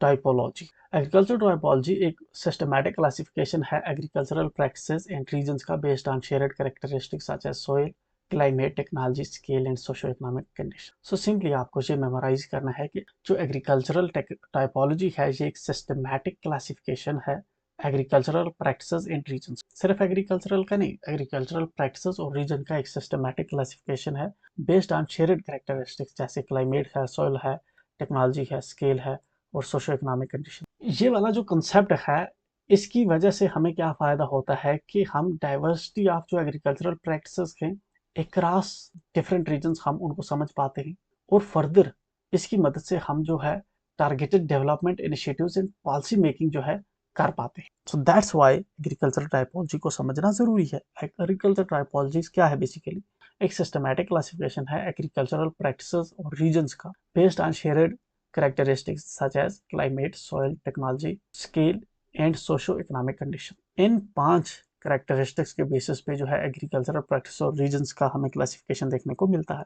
होता है क्या है कि इसकी वजह से हमें different diverse agricultural practices different regions के अंदर समझने को मिलती हैं, जिसकी वजह से फर्दर हम डेवलपमेंट इनिशिएटिव्स और पॉलिसी मेकिंग अकॉर्डिंगली कर पाते हैं। अब क्लासिफिकेशन के जो क्राइटेरिया है वो जहाँ पे मेंशन कर रखे हैं इसने 4 ब्रॉडली डिवाइड किए हैं। क्लाइमेट एंड सॉइल का क्राइटेरिया, टेक्नोलॉजी का, स्केल का, सोशो इकोनॉमिक कंडीशन, इन्हीं 4-5 के बेसिस पे हम जो है क्लासिफिकेशन करते हैं एग्रीकल्चर। क्लाइमेट एंड सॉइल क्या है? Regions are classified based on their climatic conditions and soil types, which influence crop selection and farming techniques. जो influence करता है crop selection और farming techniques को। जो हमारा climate and soil है, यहाँ पे क्या हो रहा है कि हम categorize कर रहे हैं based on climatic condition and soil types, जो crop selection और farming techniques को influence कर। Then we have technology. Level of technology advancement जो है, चाहे वो irrigation system की हो, machinery, productivity और इफिशियंसी को टेक्नोलॉजी अफेक्ट करती है। दैट्स वाई इस क्राइटेरिया को भी हम जो है लेते हैं while classifying. Then we have scale. Farm sizes और production scales very significantly across regions. Impacting economies of scale and market. जितने बड़े फील्ड्स होंगे, जितने ज़्यादा उसके अंदर मशीन्स होंगे, तो ऑब्वियसली उनका आउटपुट बहुत ग्रॉसली डिफरेंट होगा एज कम्पेयर टू जो स्मॉल फार्म्स होते हैं या जो सबसिस्टेंट फार्मिंग होते हैं और जो कमर्शियल फार्मर्स होते हैं, तो उनकी techniques and lot of stuff differs. Socio economic conditions की अगर हम बात करें तो फैक्टर्स जैसे labour availability, market access, cultural practices farming system को इन्फ्लुएंस कर रही हैं। That's why these are the 4 criterias जो हम कंसिडरेशन में लेते हैं while classifying agricultural practices and regions. तो एग्रीकल्चर टाइपोलॉजी हमें हेल्प करती है पॉलिसी मेकर्स को, ताकि हम टारगेटेड इंटरवेंशंस कर पाएँ informs strategies to improve sustainability and food security, enables the transfer of appropriate technologies, and guides assessments of environmental impact, supporting sustainable development. Now ये तो हो गया कि एग्रीकल्चर टाइपोलॉजी की वजह से पॉलिसी मेकर्स टारगेटेड इंटरवेंशन कर सकते हैं, सस्टेनेबिलिटी और फूड सिक्योरिटी इसकी वजह से इंप्रूव हो सकती है, ठीक है ना, अप्रोप्रिएट टेक्नोलॉजी का ट्रांसफर एनेबल हो सकता है, और हम जो है गाइड कर सकते हैं असेसमेंट ऑफ एनवायरमेंटल इम्पैक्ट और सस्टेनेबल डेवलपमेंट को, जो है एग्रीकल्चर टाइपोलॉजी की वजह से हम सपोर्ट कर सकते हैं, because then we would be knowing कि किस एरिया में कौन सी क्रॉप्स होती है, कौन सी सूट कर रही है। विटल से एग्रीकल्चरल रीजन, जो कि ये रिपीटेडली पूछा गया है, हैव टोल्ड यू, तो ये वाला इंपॉर्टेंट है। Whittlesey model also known as agricultural typology model. Whittlesey का जो मॉडल है इसको एग्रीकल्चरल टाइपोलॉजी मॉडल भी कहा जाता है। ये डेवलप किया गया था 1936 में, and classified the world into agricultural regions based on combination of climate, crops, agricultural practice. 3 factors इसने कंसिडरेशन में लिए विटल्से ने 1936 में, और एग्रीकल्चर टाइपोलॉजी दी इसने, जिसमें इसने वर्ल्ड के एग्रीकल्चरल रीजन्स को क्लासिफाई किया 3 फैक्टर्स को कंसिडरेशन में लेके, क्लाइमेट, क्रॉप, एग्रीकल्चरल प्रैक्टिसेस। 1936 का है, अर्लियर मॉडल है, तो that's why it's important. Frequently हम इसको पढ़ते हैं, दो इसकी कुछ लिमिटेशंस भी हैं, बट दैट आर देयर, लेकिन इंपॉर्टेंट थिंग इज दैट कि अर्ली मॉडल है, जिसकी वजह से जो है हमने जियोग्राफी डेवलप की है। चलिए सबसे पहले हम देखते हैं little or no agricultural region. चलिए इसको थोड़ा मैं जूम आउट कर लेता हूँ। लुक हियर वी आर, देखिए little or no agricultural region हम सबसे पहले अगर आइडेंटिफाई करें तो कौन से होंगे? या तो हमारे पास ये हो सकते हैं डेजर्ट्स, राइट, या हमारे पास टंड्रा रीजन हो, एंटार्क्टिक हो गया, आर्कटिक हो गया, या फिर हमारे पास जैसे ग्रीनलैंड रीजन हो गए। सो दीज आर रीजन्स जहाँ पे या तो एग्रीकल्चर होगी ही नहीं, या अगर होगी भी तो कम होगी। सो फॉर दैट मैटर हमने जो है यहाँ पे लिटिल आर नो एग्रीकल्चर इस कलर से आइडेंटिफाई कर रहे हैं, तो इट मीन्स कि हमारा ये वाला जो रीजन जो मैंने अपर किया है कनाडा के ऊपर वाला, ठीक है ना, यहाँ पे आप देखेंगे ये हमारा ये जो रीजन है सारा, एंड यहीं पे आप जाए तो यहाँ पे आर्कटिक रीजन के जो अपर है, अपर रशियन एरिया, ठीक है ना, इसको आप यहाँ से ऐसे क्लासीफाई कर सकते हैं एज, ठीक है, प्रोमिनेंटली आप दिखा सकते हैं कि जहाँ पे एग्रीकल्चर लिटिल या नो होगी। इसके अलावा जो हमारे डेजर्ट रीजन, जिस तरह से आप आ जाइए यहाँ पे सहारा डेजर्ट के पैचेस है कि नहीं, इस तरह से आप मिडिल ईस्ट के डेजर्ट के पैचेस देखिए, ठीक ऐसे आप जो है लूत वगैरह देखिए, जहाँ पे मंगोलिया के डेजर्ट बीच में से आप देखिए, इस तरह से विक्टोरिया डेजर्ट देखिए जहाँ पे ऑस्ट्रेलिया के अंदर। So and same goes with this Atacama desert, and यहाँ पे ये हमारे साहिल रीजन में जो डेजर्ट है, एंड यहाँ पे ये पैचेस आपको डेजर्ट के देखने को मिलेंगे। सो डेजर्ट वाले एरियाज, एंड यहाँ पे यूएसए के अंदर भी इस साइड में जो डेजर्ट है, ठीक है ना, यहाँ पे आपको देखने को मिलेंगे। तो ब्रॉडली ये वाले जो एरियाज है यहाँ पे आपको जो है एग्रीकल्चर या कम देखने को मिलेगा, या तो देखने को ही नहीं मिलेगा। एक तो हमने आइडेंटिफाई कर, now taking another colour, right, and okay, so हमें देखना है सबसिस्टेंस एग्रीकल्चर जो है डेवलपिंग कंट्रीज के अंदर देखने को मिलता है, कमर्शियल एग्रीकल्चर जो है हमें डेवलप्ड कंट्रीज के अंदर देखने को मिलता है। ये नीचे जो हमारी टाइप्स है ये कमर्शियल एग्रीकल्चर की हैं। देन हमारे पास जो डेवलप्ड कंट्रीज के, डेवलपिंग कंट्रीज के, उसका जो है हमें देखने को मिलता है, ठीक है। तो चलिए हम देखते हैं शिफ्टिंग कल्टीवेशन कहाँ कहाँ पे होता है। शिफ्टिंग कल्टीवेशन उन एरियाज में होगा जहाँ पे एक तो प्लांटेशन ज्यादा होती हो और प्लांट्स जो है बहुत ज्यादा जल्दी रिकवर कर। तो ये कहाँ पे होता है ऐसा पॉसिबल? जनरली ऐसा पॉसिबल होता है हमारा tropical region. So for that matter ये वाला जो है हमारा ब्राजीलियन एरिया, आप यहाँ पे ये अफ्रीकन नोमैडिक ट्राइब्स वगैरह जो हैं यहाँ पे आप देखेंगे, तो ये वाला रीजन आपको देखने को मिलेगा कौन सा? These are what shifting cultivation का रीजन आपको देखने को मिलेगा, ठीक है। इस तरह से इंडिया के नॉर्थ ईस्ट में आप देखेंगे तो या फिर मिडल ईस्ट में देखेंगे, नॉर्थ ईस्ट में कुछ रीजन देखेंगे आप, तो इस तरह से म्यांमार के साइड में आप देखेंगे यहाँ पे शिफ्टिंग कल्टीवेशन आपको देखने को मिलेंगी।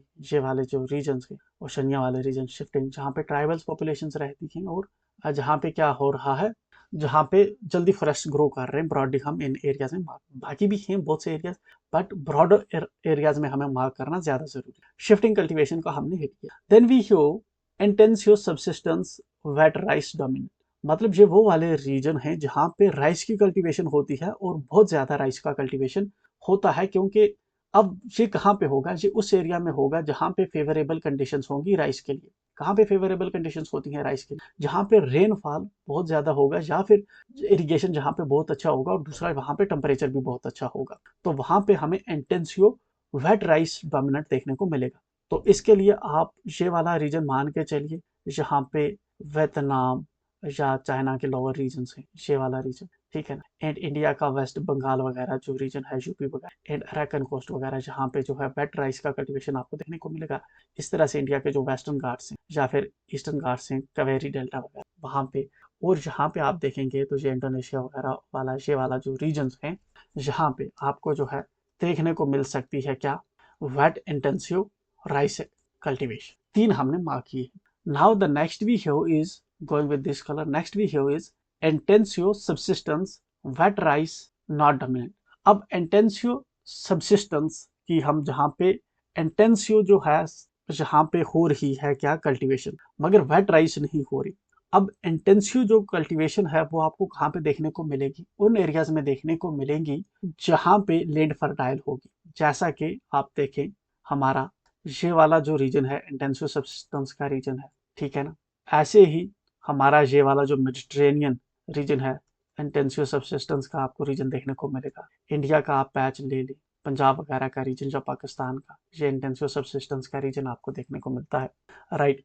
इस तरह से आप जो है यहाँ पे आप देखेंगे तो इंटेंसिव सबसिस्टेंस, देन स्टेपे रीजन्स जो है, जहाँ पे भी आपको इंटेंसिव सबसिस्टेंस वाले जो रीजन्स आपको हैं देखने को मिलते हैं। So these are regions of intensive subsistence. तो यहाँ पे भी आप मार्क कर सकते हैं उस कंटिनेंट पे, एंड यहाँ पे अफ्रीकन कंटिनेंट पे भी कोई पैच आप मार्क कर। देन वी हो पास्टोरल नोमैडिक। पास्टोरल नोमैडिक हमारा कहाँ पे होगा, जहाँ पे जो है फ्रीक्वेंटली मूव कर रहे हैं लोग। तो ये जो ब्लू में बड़े पैचेस देख रहे हैं, तो this will be pastoral nomadic. These are the regions. ये पूरा जो रीजन है आप इसमें पास्टोरल नोमैडिक ब्रॉडली हिट, ठीक है, जस्ट ऐसे पास्टोरल नोमैडिक, दो इसमें दूसरे पैचेस भी हैं। Then we have mixed crop and live stock. Mixed crop and live stock आपको ये वाला पोर्शन देखने को मिलेगा, ये वाला पोर्शन देखने को मिलेगा, जहाँ पे ये वाला पोर्शन देखने को मिलेगा, ये वाला पोर्शन, ये वाले एरियाज, मिस्टेक।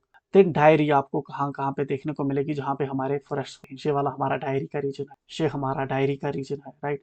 एंड ऐसे ही जो है आपको डायरी के रीजन देखने को मिलते हैं। देन ग्रेन के रीजन्स, ये वाले साथ में आपको ग्रेन के रीजन्स देखने को मिलेंगे, ये ग्रेन्स के रीजन्स के साथ में। देन लाइव स्टॉक का येलो वाले जो है आपको लाइव स्टॉक के देखने को मिलेंगे, मेजॉरिटी लाइव स्टॉक के, ठीक है। मेडिटेरेनियन, तो मेडिटेरेनियन हमेशा मेडिटेरेनियन रीजन में ही होगा, तो ये स्पेसिफिक। देन कमर्शियल गार्डनिंग आपको देखने को मिलेगी, कुछ स्मॉल स्मॉल पैचेस, ठीक है। देन प्लांटेशन आपको देखने को मिलेगी, ये भी जैसे इन एरियाज में प्लांटेशन ये देखने को मिलेगी, जहाँ पे जल्दी प्लांट ग्रो कर। सो देर आर सडन जो आपको याद रखने हैं।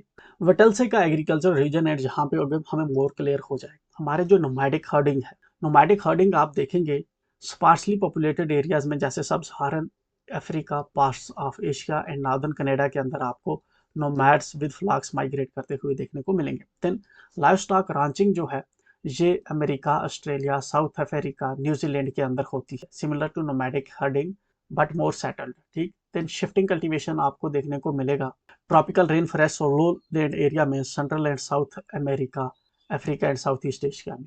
रुडिमेंट्री टिलिएज मेनली आपको tropical land of central and South America, Africa और साउथ ईस्ट एशिया में देखने को मिलेगा। Then intensive subsistence with paddy dominance आपको China, Japan, India, South East Asia में देखने को मिलता है। Intensive subsistence tillage without paddy आपको देखने को मिलेगा India and North East China में। देन कमर्शियल प्लांटेशन आपको देखने को मिलेगी America, West Indies and South East Asia में। देन मेडिटेरेनियन एग्रीकल्चर आपको मेडिटेरेनियन कोस्टल रीजन्स में देखने को मिलेगा, यूरोप, एशिया के माइनर, नॉर्थ अफ्रीका, सिमिलर का climate California, Chile, South Africa के अंदर भी देखने को मिलेगा। देन कमर्शियल ग्रेन फार्मिंग आपको देखने को मिलेगी Australia, north America, Russia, Argentina के अंदर। Commercial live stock and cropping farming आपको Europe, north America, Argentina, Australia, south Africa, New Zealand में देखने को मिलेगी। Subsistence crop and live stock farming northern Europe, middle east, mountainous regions of Mexico. Commercial dairy farming आपको Europe, USA, Canada, Australia, New Zealand में देखने को मिलेगी। स्पेशलाइज्ड हॉर्टिकल्चर आपको well developed densely populated area north west Europe के अंदर देखने को मिलेगी। ना इसमें क्या है कि ये अपने आप में याद करना बहुत कम्प्लेक्स है, तो किसी ट्रेंड से जो है आप इसको याद रख सकते हो। जिस तरह से स्पेशलाइज्ड एग्रीकल्चर है तो डेवलप्ड रीजन में होगा, तो यूरोप का आपने इसमें एरिया पकड़ लिया। कमर्शियल डायरी फार्मिंग उन एरियाज में होगा जहाँ पे जो है टेक्नोलॉजी बहुत ज़्यादा डेवलप्ड होगी, और जहाँ पे जो है जहाँ पे विलेज करना जानते होंगे, जैसे यूरोप है, न्यूजीलैंड है, कनाडा है, ऑस्ट्रेलिया है। और नेशन इसमें नहीं आएंगे। इस तरह से subsistence crop and live stock farming आपको जो है मेजरली उन एरियाज में देखने को मिलेगा जहाँ पे जो है लैंड बहुत ज्यादा होगी, ठीक है ना, माउंटेन्स होंगे, पहाड़ होंगे, ठीक है ना, या डेजर्ट होंगे, जिस तरह से मिडिल ईस्ट है, माउंटेनियस रीजन है मैक्सिको के, या फिर नॉर्दर्न यूरोप एरिया है। Then commercial stock and crop farming, commercial live stock और क्रॉप फार्मिंग भी वहां पे होगी कमर्शियल, जो डेवलप्ड नेशंस होंगे, जिनके पास पैसा होगा कमर्शियल स्केल पे जो है टेक्नोलॉजी का यूज करके जो डेवलप कर पाएंगे। Again Europe, north America, Argentina, Australia, south Africa, New Zealand. Commercial grain farming आपको किन एरियाज में देखने को मिलेगी? अगेन जहाँ पे जो स्टेपे स्टेपे हैं, वाइल्ड हैं, ठीक है ना, प्रारीज के रीजन्स में, जिस तरह से ऑस्ट्रेलिया है, नॉर्थ अमेरिका है, रशिया है, अर्जेंटीना में देखने को। मेडिटेरेनियन को तो आप गेस कर सकते हैं डायरेक्टली कहाँ पे होगा। कमर्शियल प्लांटेशन अगेन जो है आपको अमेरिका डेवलप्ड नेशंस में देखने को मिलेगा, जहाँ पे जब हम कमर्शियल प्लांटेशन की बात करते हैं, जैसे हम कैशियो प्लांटेशन हो गया, हमारे पाम टीज की प्लांटेशन हो गया जो आपको इंडोनेशिया, साउथ ईस्ट में देखने को मिलेगी।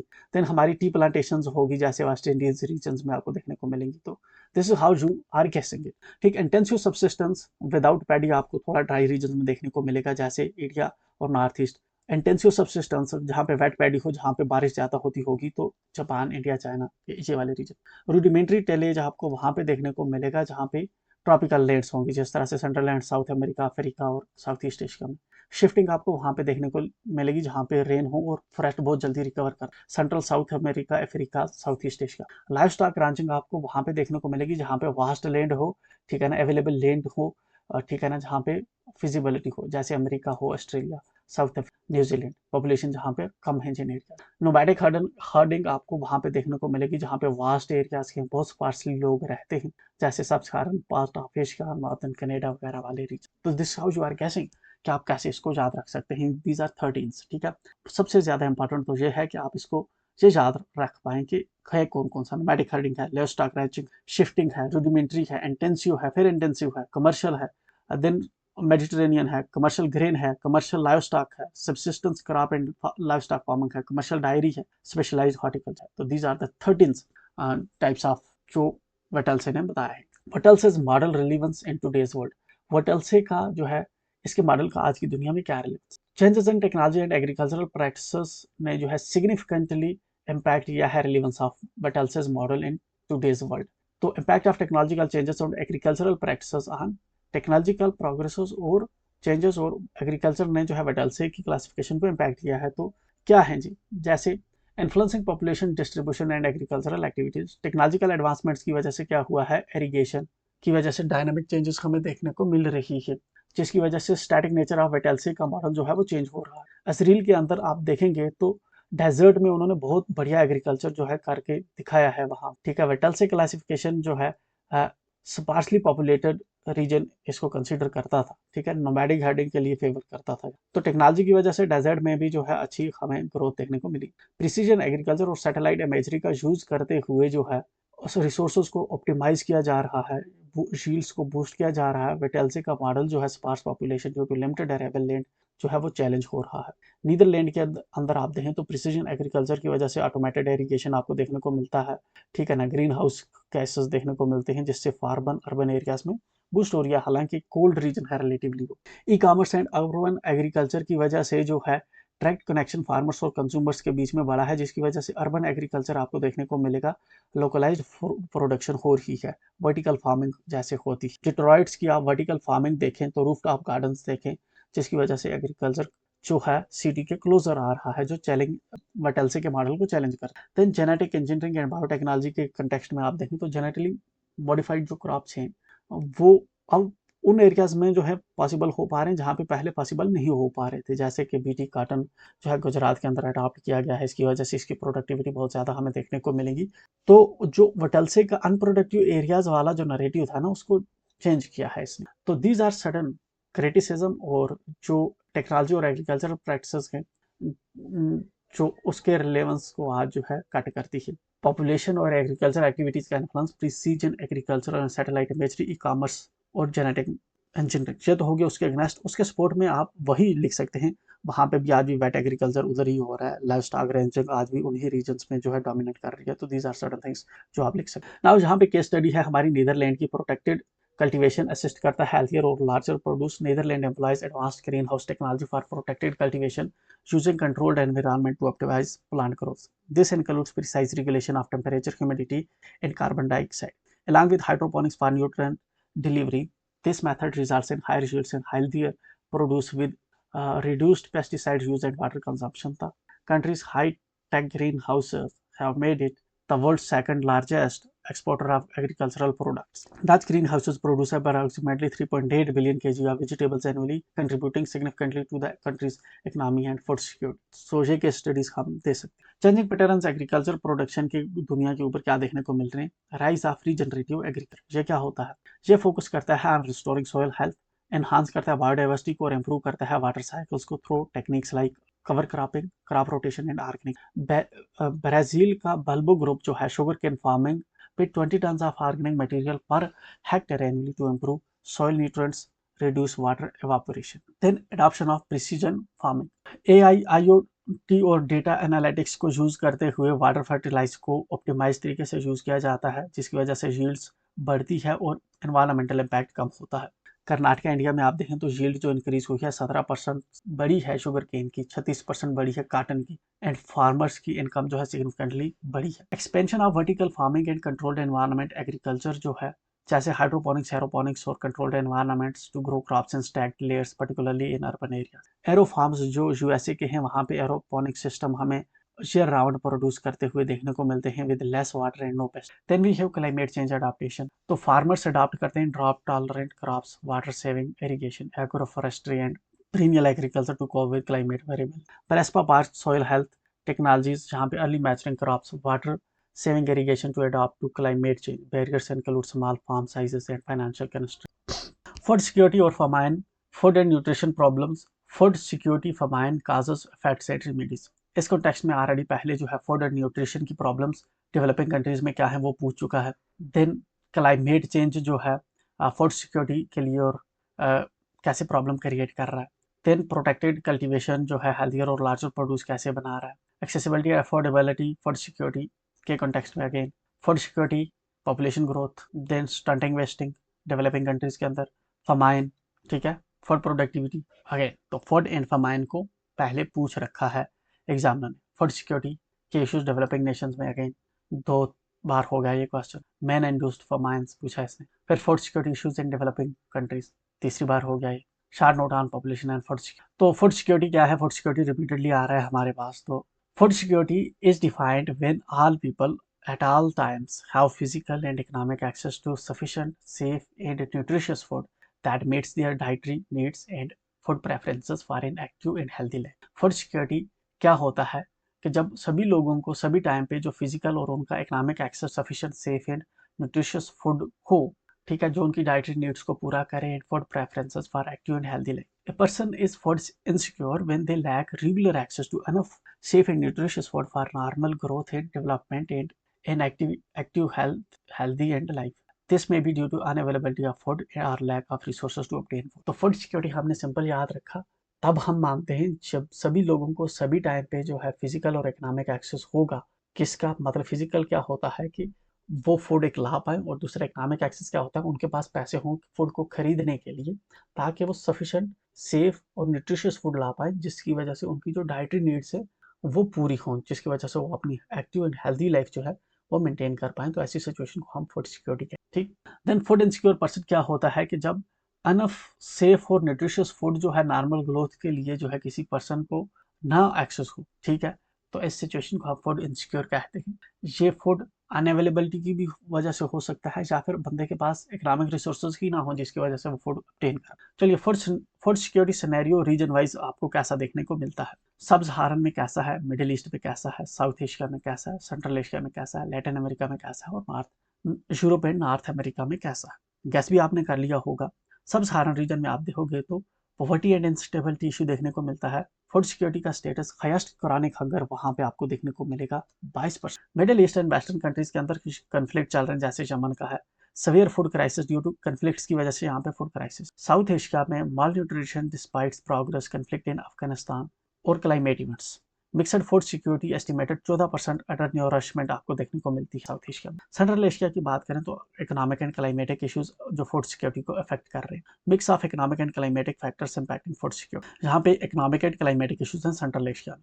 लैटिन अमेरिका में क्या है, इकोनॉमिक एंड क्लाइमेटिक फैक्टर्स वहाँ पे जो है 9.8% अंडर नोरिशमेंट रेट आपको देखने को मिलेगी। यूरोप एंड नॉर्थ अमेरिका में क्या है कि वल्नरेबल जो सब ग्रुप्स हैं, लो इनकम रिफ्यूजीज वगैरह हैं, generally lower rates with vulnerable सब ग्रुप्स आपको देखने को मिलती है फूड इनसिक्योरिटी। तो दीज आर सर्टन गैसेस जो आप याद रख सकते हैं। सब सहारा में पॉवर्टी अनस्टेबिलिटी है तो 22%, वहाँ पे आपको क्रॉनिक हंगर देखने को मिलेगा। मिडिल ईस्ट वेस्टर्न एशिया में आपको कन्फ्लिक्ट्स देखने को मिलते हैं, जैसे यमन है, रिसेंटली ईरान हो गया, ठीक है ना, इसकी वजह से फूड क्राइसिस हमें देखने को मिलते हैं। साउथ एशिया में क्या है, माल न्यूट्रिशन आपको देखने को मिलती है डिस्पाइट प्रोग्रेस, जैसा कि अफगान के अंदर आप नोट करेंगे, या क्लाइमेटिक इवेंट्स की वजह से भी, चूंकि मानसून डिपेंडेंट यहाँ पे फूड्स के तो इम्पैक्ट हो। माल नरिशमेंट यहाँ पे है, फूड तो है, मिक्सड फूड सिक्योरिटी आपको देखने को मिलती है, बट माल नरिशमेंट है, न्यूट्रिशियस फूड नहीं है। 14% अंडर नरिशमेंट आपको देखने को मिलती है। सेंट्रल एशिया में क्या है, इकोनॉमिक और क्लाइमेटिक इश्यूज हैं, क्योंकि वहाँ पे कन्फ्लिक्ट वगैरह नहीं है, तो इसकी वजह से फूड सिक्योरिटी कहीं ना कहीं इम्पैक्ट हो रही है। लैटिन अमेरिका में क्या है, इकोनॉमिक और क्लाइमेटिक फैक्टर्स की वजह से आपको अंडर नरिशमेंट देखने को मिलेगी 9.8%। यूरोप एंड नॉर्थ अमेरिका में, चूंकि ये डेवलप्ड नेशन है, इनके पास रिसोर्सेज का एक्सेस है, यहाँ पे तो फूड का सफिशिएंट अवेलेबिलिटी है, लेकिन जो रिफ्यूजीज और लोअर इनकम ग्रुप्स हैं उनको सफिशिएंट जो फूड है वो मिल नहीं पाती है, स्पेशली न्यूट्रिशियस फूड। तो वहाँ पे हमें वो इश्यूज देखने को मिलते हैं, डिफरेंट रीजन्स के डिफरेंट इश्यूज। केस स्टडी आप देखें, यूक्रेन रशिया का जो वार हुआ, फूड ग्लोबल फूड सिक्योरिटी को इसने कैसे इम्पैक्ट किया। यूक्रेन रशिया का जो कन्फ्लिक्ट है, इसने ग्लोबल फूड सिक्योरिटी को एक तो सिवियरली इम्पैक्ट किया है, due to both countries significant role in agricultural exports. दोनों कंट्री एक्सपोर्ट करती थी, तो यूक्रेन एंड रशिया जो है 28% ग्लोबल व्हीट सप्लाई करते थे। यूक्रेन 10% और रशिया 18% ग्लोबल व्हीट जो है सप्लाई करता था। रशिया 14% बार्ले और यूक्रेन 12% बार्ले जो है वर्ल्ड को सप्लाई करता था। यूक्रेन को लार्जेस्ट एक्सपोर्टर माना जाता है सनफ्लावर ऑयल का 37%, वाइल रशिया जो है 26% जो है वो सनफ्लावर ऑयल जो है सप्लाई किया करता। तो इस डिसरप्शन की वजह से इस पे आपको इम्पैक्ट देखने को मिलेगा व्हीट का 28% इम्पैक्ट जो इसकी वजह से हुआ है sunflower barley exports. Impact on production and exports, war ने जो है रिड्यूस्ड केरेन प्रोडक्शन की है ईस्टर्न एंड वेस्टर्न यूक्रेन में, जिसकी वजह से बार्ले, व्हीट और सनफ्लावर सीड जो है इम्पैक्ट हुए हैं। Prior to war Ukraine exported 6 million ton of grain monthly. Exports collapse due to port and infrastructure damage. Fertiliser disruption आपको देखने को मिलेगी। रशिया के फर्टिलाइजर एक्सपोर्ट्स जो हैं वो डिक्रीज हुए हैं, leading to rise in prices specially in nitrogen fertilisers which has increased grain prices. Then humanitarian crisis, food prices reduce हुई, फूड प्राइसेस की अवेलेबिलिटी रिड्यूस हुई है, जिसकी वजह से hunger and malnutrition particularly low income countries में जो है बढ़े हैं। नाउ फूड सिस्टम्स की बात करते हैं। फूड सिस्टम्स जो हैं इनका कंपास करते हैं entire range of actors in their interconnected activities involved in the production, aggregation, processing, distribution, consumption, and disposal of food products. They include all products that originate from crop and livestock production, forestry, fisheries, and aquaculture, as well as broader economic, societal, and natural environment in which these diverse production systems are embedded. तो food systems and inequalities आपको कैसे देखने को मिलेगी? Food systems जो हैं often inequalities perpetuate करते हैं, affecting access to nutritious food and economic opportunities for various groups. Key inequalities in food systems are mentioned below. Access to nutritious food जो है economic constraint, geographical barriers और lack of infrastructure की वजह से nutritious food का access जो है limit हो जाता है। सब साधारण अफ्रीका के अंदर 20% आपको पॉपुलेशन हंगर से सफर करती हुई देखने को मिलेगी। इकोनॉमिक इनइक्वालिटीज, स्मॉल स्केल जो फार्मर्स होते हैं वो स्ट्रगल करते हैं to compete with large industrial forms, leading to economic disparities.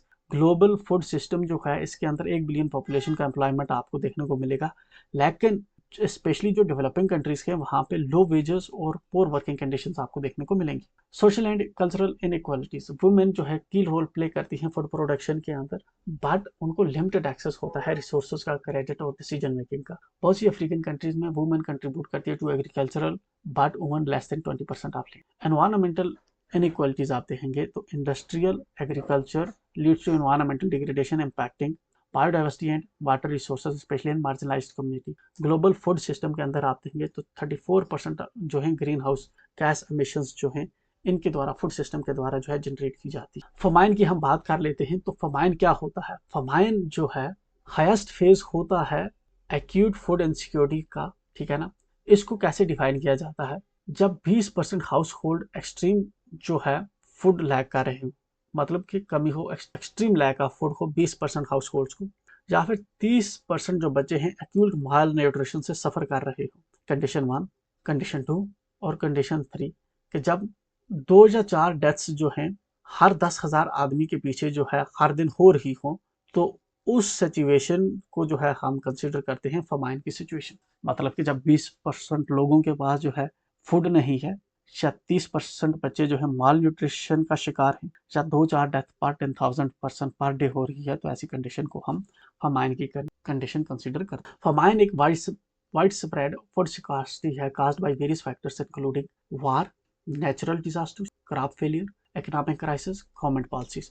ये 4 प्रोमिनेंट फैक्टर हैं, वार, डिजास्टर्स, क्रॉप का failure, economic crisis, government policies. इसकी वजह से फमाइन हो सकता है। फमाइन की वजह से वाइड स्प्रेड आपको माल न्यूट्रिशन, स्टारवेशन और हाई मॉर्टेलिटी देखने को मिलेंगे। 3 मेजर इफेक्ट, माल न्यूट्रिशन होगा, स्टारवेशन होगी और हाई मॉर्टेलिटी आपको फमाइन की वजह से देखने को मिलेगी, particularly among vulnerable groups like children and elderly. It also causes social unrest, इसकी वजह से सोशल अनरेस्ट भी होता है, डिस्प्लेसमेंट होती है पॉपुलेशन की, और लॉन्ग टर्म इकोनॉमिक डैमेज भी देखने को मिलता है।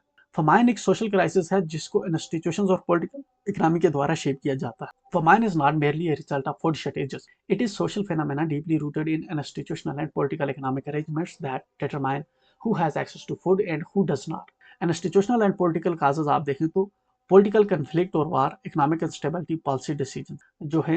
एक पहला तो है इंस्टीट्यूशनल एंड पॉलिटिकल काजेस, कैसे जो है फमाइन काज कर। सिविल वार और पॉलिटिकल अनरेस्ट की वजह से आपको फमाइन देखने को मिलेंगे। एग्जांपल जैसे साउथ सुडान के अंदर ऑनगोइंग कन्फ्लिक्ट की वजह से मिलियंस लोग डिस्प्लेस हो गए, एग्रीकल्चर डिसरप्ट हो गया और मार्केट शट डाउन हो गई, जिसकी वजह से जो फूड का एक्सेस है वो लोगों तक हो नहीं पाया। इकोनॉमिक इंस्टेबिलिटी आप देखें तो इकोनॉमिक क्राइसिस आपको अनएम्प्लॉयमेंट, इन्फ्लेशन, पॉवर्टी की वजह से देखने को मिलेंगे, जिसकी वजह से जो है लोगों की एबिलिटी रहती नहीं कि वो फूड को खरीद पाए। तो जैसे इकोनॉमिक जब डाउन टर्न्स होते हैं तो फूड प्राइसेस राइज करते हैं, जिस तरह से ग्रेट डिप्रेशन का आप यहाँ पे एग्जांपल दे सकते हैं। Policy decision, government policies directly influence करती हैं फूड सिक्योरिटी को, जैसे Bengal famine 1943 was worsened by colonial policies that disrupted the distribution and prioritized military needs over civilian welfare. Socio-economic inequality क्या है? Class and social stratification, access to food is often determined by socio-economic status. Lower income groups are more likely to experience food insecurity due to limited resources, lack of affordable housing and restricted access to healthy foods. इस तरह से breakdown of social order जो है famines often lead to social disorganization with large scale displacement, overcrowding and relief and encourage susceptibility to diseases. तो 1983 के 85 का Ethiopian famine का जहाँ पे एग्जांपल है, आप इसको देख सकते हो कि इथोपियन फमाइन जो हुआ था, कैसे मल्टीपल फैक्टर्स वहाँ पे जो है उन्होंने ये कैटास्ट्रॉफी जो है की थी वहाँ पे, जैसे ड्राफ्ट हो गया वहाँ पे, जिसकी वजह से एग्रीकल्चर आउटपुट जो है कम हो गया। गवर्नमेंट की पॉलिसीज, मार्क्सिस्ट गवर्नमेंट पॉलिसी जिन्होंने ऑन मिलिट्री एफर्ट्स और ह्यूमन एड, मिलिट्री एफर्ट्स पे उन्होंने फोकस किया ह्यूमन एड्स को छोड़ के, जिसकी वजह से सिचुएशन और ख़राब होगी। कन्फ्लिक्ट, सिविल वार जो है की वजह से जो फूड डिस्ट्रीब्यूशन है उसमें डिसरप्शन देखने को मिलेगी। कंसिक्वेंसेस का क्या निकला कि 44 लाख जो लोग हैं वो डिस्प्लेस हुए, ठीक है ना। 4 लाख इंडिविजुअल्स की डेथ हो गई और 2.5 मिलियन जो लोग हैं उनको डिस्प्लेस होना पड़ा। इंटरनेशनल एड रिस्पांस जो है वो उसने डिलेड एक्ट किया to political factors worsening crisis, this delay prolonged suffering and loss of life. Now the next we show global food supply chains. Global food supply chains जो हैं ये income pass करते हैं the process and infrastructure that move food from production to consumption. They are increasingly influenced by urbanization and globalization involving various stages such as production, processing, distribution, retail, consumption. These chains can range from short local networks to long complex systems that span international borders. Role of global food supply chains in mitigating and exacerbating famine risk. तो कैसे production, processing, distribution, retail और consumption जो steps होते हैं इनकी वजह से जो है सप्लाई चेन में डिस्ट्रप्शंस होती हैं, तो इनको कैसे हम जो है मिटिगेट कर सकते हैं। फूड अवेलेबिलिटी को हमें इंक्रीज करना होगा, जिसके लिए ग्लोबल सप्लाई चेन्स जो हैं वो कनेक्ट करने होंगे supply regions, surplus regions to deficit regions. Price reduction करनी होगी इकोनॉमीज ऑफ स्केल करके, जिसकी वजह से फूड के प्राइसेस जो हैं कम होंगे। डाइवर्सिफिकेशन ऑफ फूड प्रोसेस करने की ज़रूरत है ताकि जो क्रॉप फेलियर है उसको जो है रेजिलियंस प्रोवाइड हो। एक्सेसरबेटिंग फमाइन रिस्क, प्राइस वोलेटिलिटी जो है इसको कंट्रोल करने की जरूरत है, क्योंकि प्राइस वोलेटिलिटी की जब प्राइसेस इंक्रीज होती हैं तो उस वक्त एक्सेस रिड्यूस हो जाता है। डिपेंडेंस ऑन ग्लोबल मार्केट्स, अवर रिलायंस अगर हम ग्लोबल मार्केट पे करेंगे तो फ्लक्चुएशंस एंड डिसरप्शंस ऑफ इस हम देखने को मिलेगी। कंसंट्रेशन ऑफ सप्लाई सोर्सेज को अगर हम फ्यू एरियाज में रीजन्स में कंसंट्रेट कर देंगे तो क्रॉप फेलियर्स और डिजास्टर्स के टाइम पे इश्यूज बढ़ सकते हैं। इनएडिक्वेट डिस्ट्रीब्यूशन अगर होगा तो जैसा बंगाल फमाइन में हमें देखने को मिला तो एक्सेस कम हो जाएगा। नाउ फूड सिवरेनिटी एम्फसाइज करती है right of communities to control their own food system, ensuring access to healthy and culturally appropriate food produced through sustainable methods. It provides an alternative approach to the industrial agricultural model by prioritizing local control, sustainability and equity. Food sovereignty क्या है? ये food system पे emphasise करती है कि हमें जो access है हेल्दी और कल्चरली अप्रोप्रिएट फूड का रहे थ्रू सस्टेनेबल मेथड, ठीक है ना। और ये अल्टरनेटिव अप्रोच हमें प्रोवाइड करता है to industrial agricultural model by prioritising local control, sustainability and equity. Principles क्या हैं फूड सोवरेनिटी के? एक तो आपको देखने को मिलेगा फूड फॉर पीपल, एम्फसाइज करता है right to sufficient and culturally appropriate food for all. Then है values food providers, supporters small scale farmers and address exploitation, कुछ कम कर। Local localizes food system, encourage करता है local decision making in food production. Control over resources, advocate करता है for local control over land, water and sea. Builds knowledge and skills, promote करता है local knowledge and agroecological practices को. Works with nature, encourage करता है methods को जो harmonize करें with the natural ecosystem. Contribution of food sovereignty to resilient, equitable food systems. Resilience, equity, sustainability, community empowerment. तो अगर फूड सिवरेनिटी होगी तो इसकी वजह से क्या होता है, लोकल फूड सिस्टम और एग्रो इकोलॉजिकल जो प्रैक्टिसेस हैं वो स्ट्रेंथन होती हैं to better withstand climate change and economic downturns. Equity ensure करती है food providers control resources and prioritises access to healthy food for marginalised communities, reducing food insecurity. Promote करता है sustainable production to maintain biodiversity, reduce करता है ये pollution को और protect करता है नेचुरल रिसोर्स को for future generation. Community empowerment foster होता है local ownership, participation and inclusive decision making, ठीक है। तो फूड सोवरेनिटी क्या करती है, रिलीजन्स प्रोवाइड करती है, इक्विटी इंश्योर करती है, सस्टेनेबिलिटी इंश्योर करती है और कम्युनिटी एम्पावरमेंट इजीली हो सकता है पॉसिबल। तो bye prioritizing local control, sustainable practices and social justice, food sovereignty challenges the industrial agricultural model and promotes healthier environments and more inclusive societies. Now we have industrial location and challenges, world industries location patterns and problems. क्या पूछ रहा है कि emerging patterns of semiconductor manufacturing, automation, ठीक है, dynamics industrial location in metropolitan cities, large scale manufacturing global shift, importance of transportation, ठीक है, locational significance of Rotterdam European economy, short note on problems faced by industries which developed due to inertia. Location of industries जो है, the location of industries is influenced by multiple factors such as raw materials, power, market, capital, transport, labor. How many elements are there? Raw materials 1, power 2, market 3, capital 4, transport 5 और labor, ठीक है। These factors can be broadly classified into geographical factors, non-geographical factors. इसके अलावा जो industries की location है इसके लिए मॉडल दिया था अल्फ्रेड वेबर की थ्योरी है इंडस्ट्रियल लोकेशन की, ठीक है। मॉडल्स एंड थ्योरीज में जिसको हम पढ़ेंगे, बट इसने 3 चीज़ों की बात की थी, transportation cost, labour cost, agglomeration cost. जहाँ पे ज़्यादा इंडस्ट्रीज लगती हैं वहाँ पे क्या होता है कि चीप होता है, लेबर वहाँ पे मिलता है, वहाँ पे रेंटल चीप होते हैं, तो वहाँ पे ज़्यादा रिसोर्सेज का एक्सेस रहता है, तो लेबर पूल हो सकता है, इंफ्रास्ट्रक्चर इजी रहता है, तो वहाँ पे हमें कास्ट कम आएगी। एग्लोमरेशन, लेबर कास्ट जो है चीप और स्किल्ड लेबर जो है इन्फ्लुएंस करता है, जहाँ पे अवेलेबल होगा इंडस्ट्रीज वहाँ रुकनी प्रेफरेंस कर। ट्रांसपोर्टेशन कास्ट का क्या है कि जहाँ पे जो है हमें ट्रांसपोर्ट जो है कम पड़ेगी, इंडस्ट्री प्रेफर करेगी वहाँ पे इंडस्ट्री लगाना, ठीक है। जब हम पढ़ेंगे इसको तो हम देख लेंगे इसका 2 रिसोर्सेज, जब 2 रॉ मटेरियल्स होंगे तब कहाँ पे इंडस्ट्रीज लगती, जब 3 होंगे, जब एक रॉ मटेरियल होगा, लीनियर होगा, ट्रायंगुलर होगा, तो सिचुएशन में फुटलूज इंडस्ट्री क्या होता है, ठीक है। एग्रीकल्चरल फैक्ट ज्योग्राफिकल फैक्टर्स जो इंडस्ट्री की लोकेशन को इफेक्ट करते हैं, जैसे रॉ मटेरियल्स है, लेबर की अवेलेबिलिटी है, ट्रांसपोर्ट है, मार्केट की प्रॉक्सिमिटी है, साइट सिलेक्शन है, क्लाइमेट है। These are the factors, geographical factors, जो अफेक्ट करते हैं किसको, एक इंडस्ट्री की लोकेशन को। रॉ मटेरियल कैसे अफेक्ट करता है, प्रॉक्सिमिटी टू रॉ मटेरियल्स जो है ये क्रूशल है, specially for heavy and perishable goods. Sugar mills Brazil के अंदर, वहां पे शुगर फील्ड्स के पास लगती है, ठीक है। इस तरह से कॉपर की स्मेल्टिंग जब हम करनी चिली के अंदर जो है और डिपॉजिट्स के पास है। स्टील इंडस्ट्री पिट्सबर्ग में यूएसए की near coal and iron sources के पास है। लेबर की अवेलेबिलिटी, स्किल्ड और कास्ट इफेक्टिव वर्कफोर्स जो है मैन्युफैक्चरिंग इंडस्ट्री को सपोर्ट करता है, तो चाइना के अंदर, इसलिए शेंजन के अंदर जो है बहुत सी इलेक्ट्रॉनिक इंडस्ट्रीज आपको देखने को मिलती है, या फिर टेक्सटाइल इंडस्ट्री बांग्लादेश के अंदर चीप लेबर है। ट्रांसपोर्ट की अगर हम बात करें तो वेल डेवलप्ड लैंड और वाटर कनेक्टिविटी एनहांस करता है इंडस्ट्रियल एफिशिएंसी। रॉटरडैम पोर्ट जो नीदरलैंड के अंदर है वो यूरोपियन ट्रेड का हब है। सिंगापुर का पोर्ट फैसिलिटेट करता है ग्लोबल शिपिंग को। Rail linked steel industry Ruhr in Germany. Market proximity, हमेशा इंडस्ट्री कोशिश करती है कि मार्केट के करीब रहे, जिसकी वजह से ट्रांसपोर्टेशन कॉस्ट कम हो जाए, ठीक है, और कंपटीशन इंश्योर हो पाए। तो ऑटोमोबाइल इंडस्ट्री डिट्रॉयट यूएसए के अंदर आपको देखने को मिलेगी, जो नॉर्थ अमेरिकन मार्केट को सर्व करता है। टेक्सटाइल इंडस्ट्री मैनचेस्टर यूके के अंदर देखने को मिलेगी, हिस्टोरिकली नियर कंज्यूमर सेंटर्स के अंदर ये आपको इंडस्ट्रीज देखने को मिलती है। साइट सिलेक्शन जो है, फ्लैट ट्रेन, गुड कनेक्टिविटी और सफिशिएंट स्पेस जो है आइडियल माने जाते हैं इंडस्ट्रियल सेटअप्स के लिए। ऑटोमोबाइल प्लांट टेनेसी यूएसए के अंदर जो है फ्लैट लैंड और इंफ्रास्ट्रक्चर की वजह से वहाँ पे आए हैं। इंडस्ट्रियल जोन्स दुबई के अंदर due to strategic location and logistics की वजह से वहाँ पे बढ़ते जा रहे। क्लाइमेट इन्फ्लुएंस आप देखेंगे, इंडस्ट्रीज प्रेफर करती है स्पेसिफिक क्लाइमेट कंडीशन, जिस तरह से कॉटन टेक्सटाइल इंडस्ट्री इजिप्ट के अंदर और गुजरात के अंदर आपको देखने को मिलेगी, क्योंकि ह्यूमिड क्लाइमेट जो है वो धागे को टूटने से बचाता है। वाइन इंडस्ट्री आपको कैलिफोर्निया और फ्रांस के अंदर देखने को मिलेगी, जहाँ पे फेवरेबली जो ग्रेप है उनको ग्रो किया जा सकता है।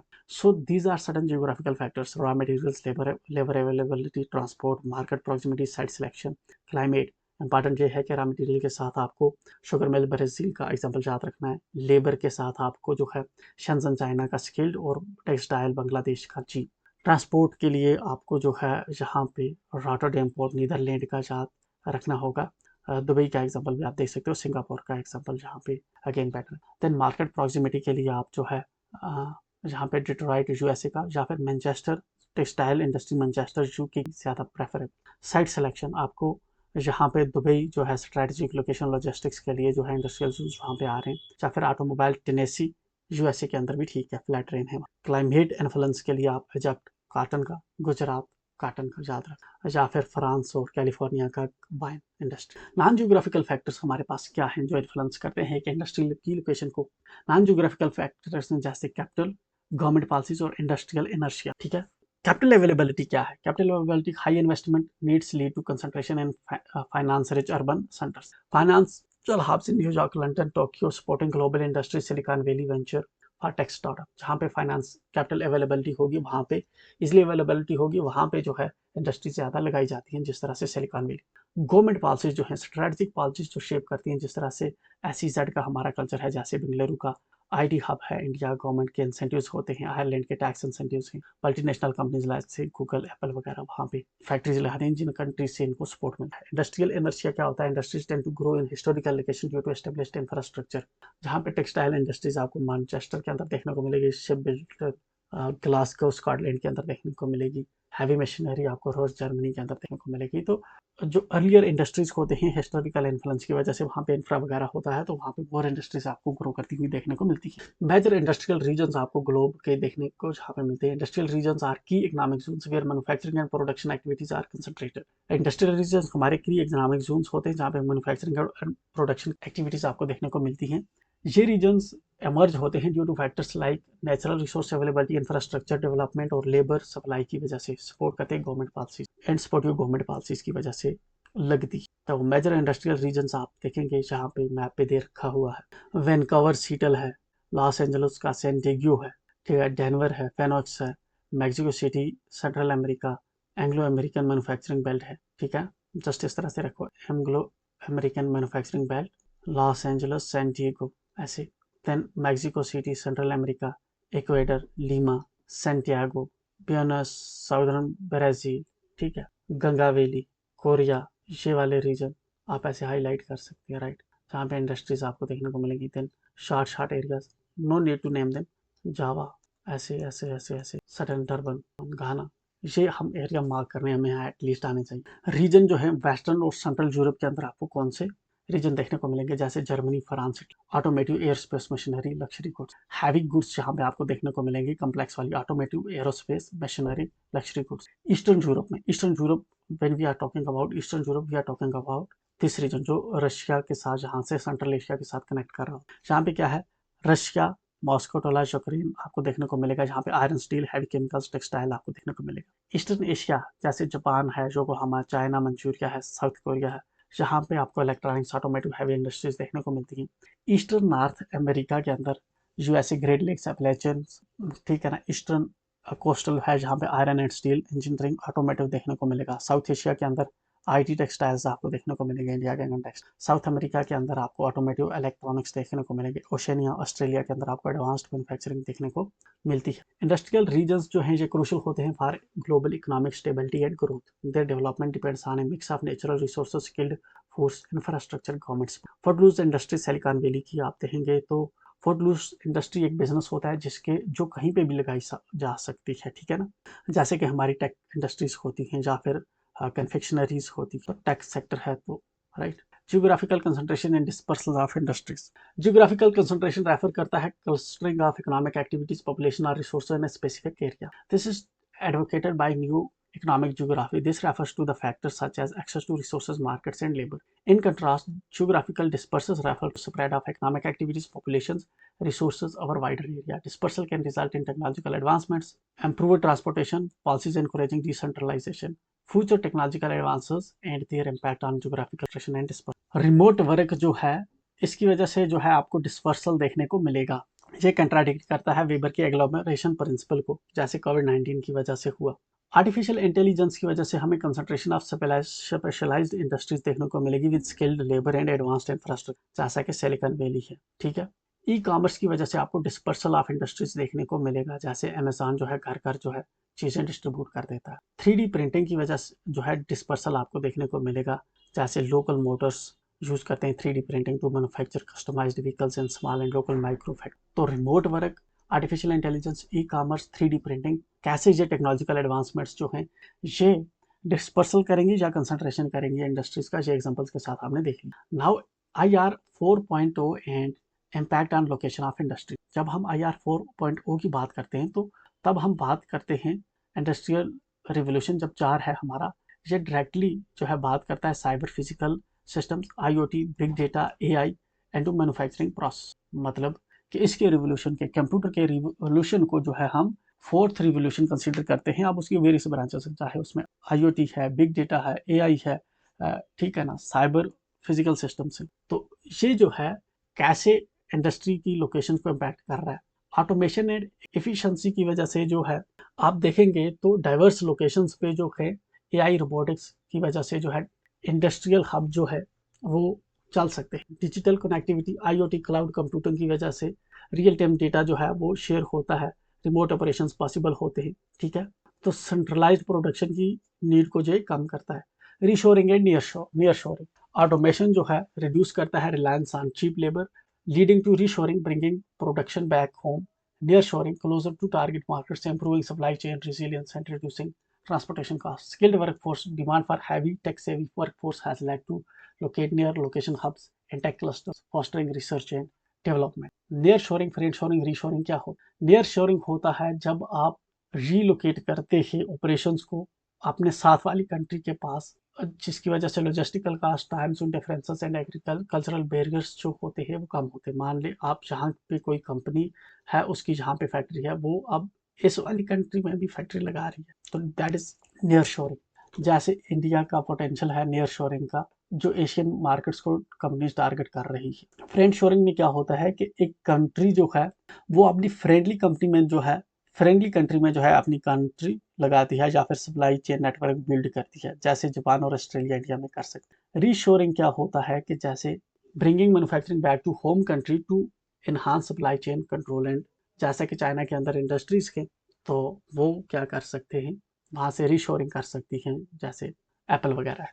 जियोग्राफी ऑफ वर्कफोर्स क्या हो? जियोग्राफी ऑफ वर्कफोर्स रेफर करता है to special distribution and characteristics of workers, different regions, industries and sectors. Distribution is shaped by various factors including economic conditions, technological advancements and social change. तो key drivers जो हैं change, drivers of change in workforce geography, globalization and outsourcing, job का relocation हो रहा है, labour का cast जो है वो वेरी कर रहा है region to region, manufacturing growth China के अंदर और वियतनाम के अंदर फॉरेन इन्वेस्टमेंट और आउटसोर्सिंग की वजह से देखने को मिली, technological advancements, automation and remote work जो है बढ़ रहा है, remote work search, COVID 19, demographic changes, ageing population, labour shortage हो रही है, इमिग्रेशन रिफॉर्म्स उन कंट्रीज को करने की जरूरत है जैसे Germany. Environmental and climate change क्या कर रहा है कि वल्नरेबल इंडस्ट्रीज जैसे एग्रीकल्चर, फिशिंग को इम्पैक्ट कर रहा है, rural to urban migration in Bangladesh rise हो रही है due to frequent natural disaster. तो मतलब globalisation, outsourcing, technological advancement, demographic changes, environmental and climate. Now we have global trade and commerce patterns of world trade. Global trading pattern आपको क्या देखने को मिलेगा? Market bye uncertainty, shifting regional dynamics and evolving trade policies that are reshaping the flow of goods and services worldwide. ये आप देखेंगे कि तो पहले कैसे चाइना से प्रोडक्ट और यूएसए से प्रोडक्ट, ठीक है ना, यूरोप से प्रोडक्ट, एशियन टाइगर से प्रोडक्ट जो है मूव कर रहे हैं, ऑस्ट्रेलिया से प्रोडक्ट, ठीक है ना, मरकज से प्रोडक्ट जो है डिफरेंट रीजन्स में मूव कर रहे हैं। Now slowing trade and concentration contraction risks. After strong growth in 2024, global merchandise trade is expected to contract slightly by 0.2% due to heightened trade policies, uncertainty and newly introduced tariffs. Tariffs and trade barriers क्या कर रहे हैं? Tariffs एक majorly influence करता है trade patterns को, while about 2/3 of the global trade occurs tariff free under trade agreements and most favored nation treatment. The remaining trade faces high tariffs, especially in agriculture and manufacturing sectors. Regional trade and growth shifts कैसे देखने को मिलती है? Trade growth is uneven across regions. South Asia, Southeast Asia, Sub-Saharan Africa जो है fastest growing market है in terms of trade volume, driven by expanding manufacturing hubs and rising consumer demand. Trade distances are increasing with goods traveling an average of 5,000 km, indicating no strong trend toward regionalization nearshoring. Service trade outlook कैसा देखने को मिलता है कि goods जो है contraction risk face कर रही है, लेकिन ग्लोबल जो सर्विसेज हैं वो 4% से ग्रो कर रहे हैं। How global production networks affect the trading patterns, how geopolitics affect the trading patterns. Global production networks जो हैं कम्प्लेक्स हैं, जो इंटीग्रेट करते हैं various economic and non economic factors को। की फीचर्स जो हैं ग्लोबल प्रोडक्शन नेटवर्क से अफेक्ट कर रहे हैं: actor diversity, various participants in production and distribution, interconnectedness, the global flow of goods and services, global coordination, efficient and risk reduced operations, impact on global trading patterns, regionalization, globalization देखने को मिलती है, trade in services बढ़ रही है, value chain governance पे focus किया जा रहा है। देन जियोपॉलिटिक्स कैसे ट्रेडिंग पैटर्न्स को अफेक्ट कर रही है? जियोपॉलिटिक्स सिग्निफिकेंट रोल प्ले कर रही है इन ग्लोबल ट्रेड पैटर्न्स में, ठीक है। तो ट्रेड फ्रेगमेंटेशन हमें देखने को मिलता है, geopolitical tensions, US China example, shifts in trade partnerships हमें देखने को मिलती है, China plus one strategy like, trade as geopolitical tool हमें देखने को मिल रहा है, जैसे यूएसए प्रेशराइज कर रहा है for economics deals, trade deals. Global trade patterns and reflecting inequality, global जो ट्रेड पैटर्न्स हैं वो इक्लूसिव रोल प्ले करते हैं reflecting reinforcing global inequalities. Trade can exacerbate income disparities both with in and between countries by favoring certain regions or group over others। यहाँ पे case study है Russia Ukraine conflict की, ये already हम देख चुके हैं। तो ग्लोबल ट्रेड पैटर्न्स कैसे इनइक्वालिटीज रिफ्लेक्ट कर रहे हैं, जैसे ट्रेड लिबरलाइजेशन एंड इनकम, जिसके अंदर क्या है कि हाई स्किल्ड जो वर्कर्स हैं उनको ज़्यादा बेनिफिट हुआ है as compare to low skilled workers, तो इनकम गैप्स वाइड हुए हैं। हायर इनकम अर्नर्स ज़्यादा बेनिफिट हुए हैं from international trade. Global wealth inequality, wealthier nations जो हैं उनके पास ग्रेटर इन्फ्लुएंस है over trade policies. Rich countries जो हैं उनके वो ट्रेड एग्रीमेंट्स को शेप करते हैं by force, through sort of diplomacy, through coercion. Reinforcement of inequalities, unequal access to market, जैसे डेवलपिंग कंट्रीज जो हैं वो tariffs, quotas and non tariffs barriers जो हैं उनको मिल रहे हैं, ठीक है।